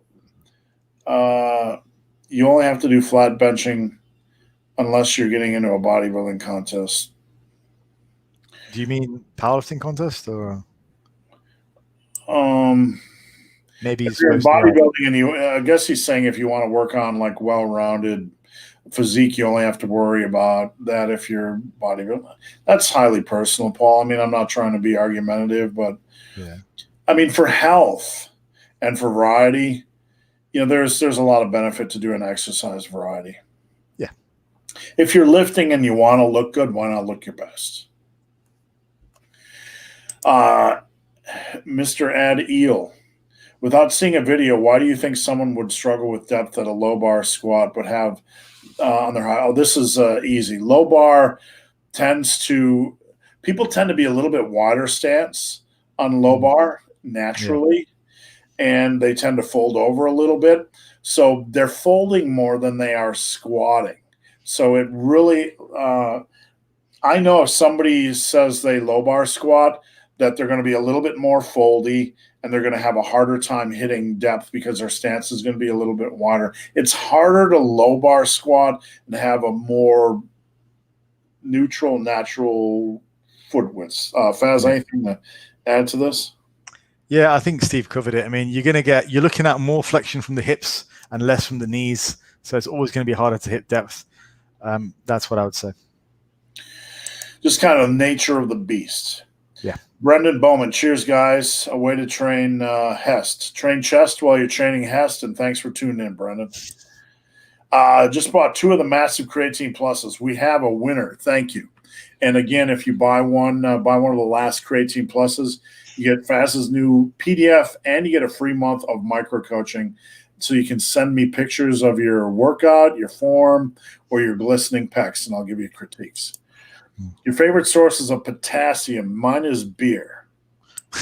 Yeah, I did a video on sodium and potassium recently. So for me, potassium just comes from all the vegetables and fruit you eat during the course of the day. That's it. So I don't have a favorite per se, but I do eat a hell of a lot of fruits and vegetables during the course of the day, about 1.5 kilos worth altogether of everything. So no favorite really, just get a good range. Like I'm not going to eat a banana especially to get potassium. You know, it's just inherent in my diet. I'm going to eat a lot of fruits and vegetables. Hopefully that's the answer you're looking for, David. Yeah, I mean, I try to be well-rounded. I think avocado, spinach, and I don't know. I think avocado and spinach are both. I try to be well-rounded in my fruit and veggie intake. Wondering why core workouts don't have calories. Core workouts? I think it was the gentleman that did the oblique question. Oh, okay. Don't worry about, look, one thing you don't want to do is worry about calories burned during a resistance training session. Yeah, that's like worrying what the Russian judge scores you when you're having sex. It doesn't matter, right? It doesn't matter. You're not doing resistance training to burn calories. You're doing resistance training to train to build muscle. Yes. And resistance training burns very few calories. Not anything to worry about. Yeah, but the harder you train, the more calories it burns. So train hard. Right. Thank you, Richard. Appreciate it. Thanks, Jens, any thoughts on kettlebell clean and press for unilateral upper body exercise for mass? You know, kettlebells aren't my forte. I have some friends that do kettlebells. I have a professional kettlebell instructor that I've worked with. And I don't like combination exercises for muscle building. I'll just leave it at that. Faz, any thoughts? I'm going to do a video on this actually, on what makes an effective exercise. What makes an effective exercise is that the muscle group you are trying to target needs to be the limiting factor. So if you're doing a clean and press, any other number of things could be limiting you rather than your shoulders. So for that reason, I'm not a fan of it. So Faz would also say that you don't want grip to limit your back strength. Yeah, exactly. Grip, your technique, like a bunch of other stuff. Grip for your back, wear straps. But like we were talking about earlier with the fella asking about wrists for the bench press, strap them up. You know? Yep. Thank you, BKS. We're almost done. So if you got a question, get it in now. We're going to pull the parachute soon. Thoughts on weighted back extensions? Brilliant. Really good exercise. The only thing to do is make sure you have recovery time before squats and deadlifts so your back is fresh. Any advice to avoid chest tears? Look, chest tears are they make for good videos on YouTube, and everybody likes to share them and talk about them and make reaction videos. But most of the chest tears I see are guys moving ridiculous amount of weights, either in bench shirts, taking a lot of supplements, etc. Faz, do you recall, other than Jerry Ward, who is a YouTuber, any chest tear on somebody benching under 275? Doesn't happen. I mean, I might make a video on why chest tears occur, but if you're following the principles that me and Steve talk about, you don't need to worry about those for the most part. Like if you're being sensible, if you're being progressive, if you're not doing anything too wacky, like you didn't do 220 1 week and you're doing 300 the next week, you're going to be okay. And yeah, a lot of it does occur from people using special sports supplements for whatever reason. We don't really know. So yeah, as long as you're sensible, you don't have a great deal to worry about. Most of the chest tears I know in my world in the time I've been in lifting have been with my friends that are using bench shirts. Yeah. Do you remember Jonathan Bird, JB from the forum? Yes, I do, yeah. He's had a couple, I believe. Oh, really? And also, Ahmed, if you are concerned about your bench form, just send us a video, okay? We'll check it over. BKS just ordered some creatine. Thank you. Appreciate it. You guys get in now. They're going to go fast. Working out at home, only have dumbbells. Can I just keep adding volume? You know, I like a long-term solution, Billy P. What's the long-term solution? You can continue to add. You can do rest pause. You can do block work. You can do superset with body weight stuff. You can continue to add to the intensity, but there has to be a point in time where what's the next step? Yeah. So yes, you can continue. Instead of doing 30 reps now, I would be doing rest pause work or superset work or pre-fatigue work or something. Any general thoughts, Faz? Yeah, I mean, hopefully you've got a route out. Like maybe you're only working out from home because it's lockdown or whatever. But potentially you've got a route out to add some more on. So maybe bands, looking at getting some more weight in. You can only add volume to a certain point, like Steve said. All right. We have JHM Ninja with A. That the correct answer was C. Always guess C. And John Allen, Ron Crawley and his 500-pound under the check. Right. Yeah, I don't know. All right, guys, we are done. Appreciate you guys tuning in. Just a reminder, if you head over to superlivingtoday.com, hit the search button, search for Massive Creatine. Anybody that purchases Massive Creatine before supplies run out, and I only have about 20 left now, receives FAZ's new PDF and a free month of micro coaching. So, Faz, before we go, doing anything fun this weekend? I am actually just about to head out for dinner. We are going with the fiance's sister and her husband, so that'll be nice. And then I have some birthday celebrations planned because, apparently my birthday is a whole July month extravaganza. So. My wife has her birthday. We celebrate for a month. So I will say, Faz, before we go, we should do a fake interview sometime where I interview Sylvester Stallone. Hey, yo. Hey, yo. All right. Thanks, guys, for watching. We'll see you next time.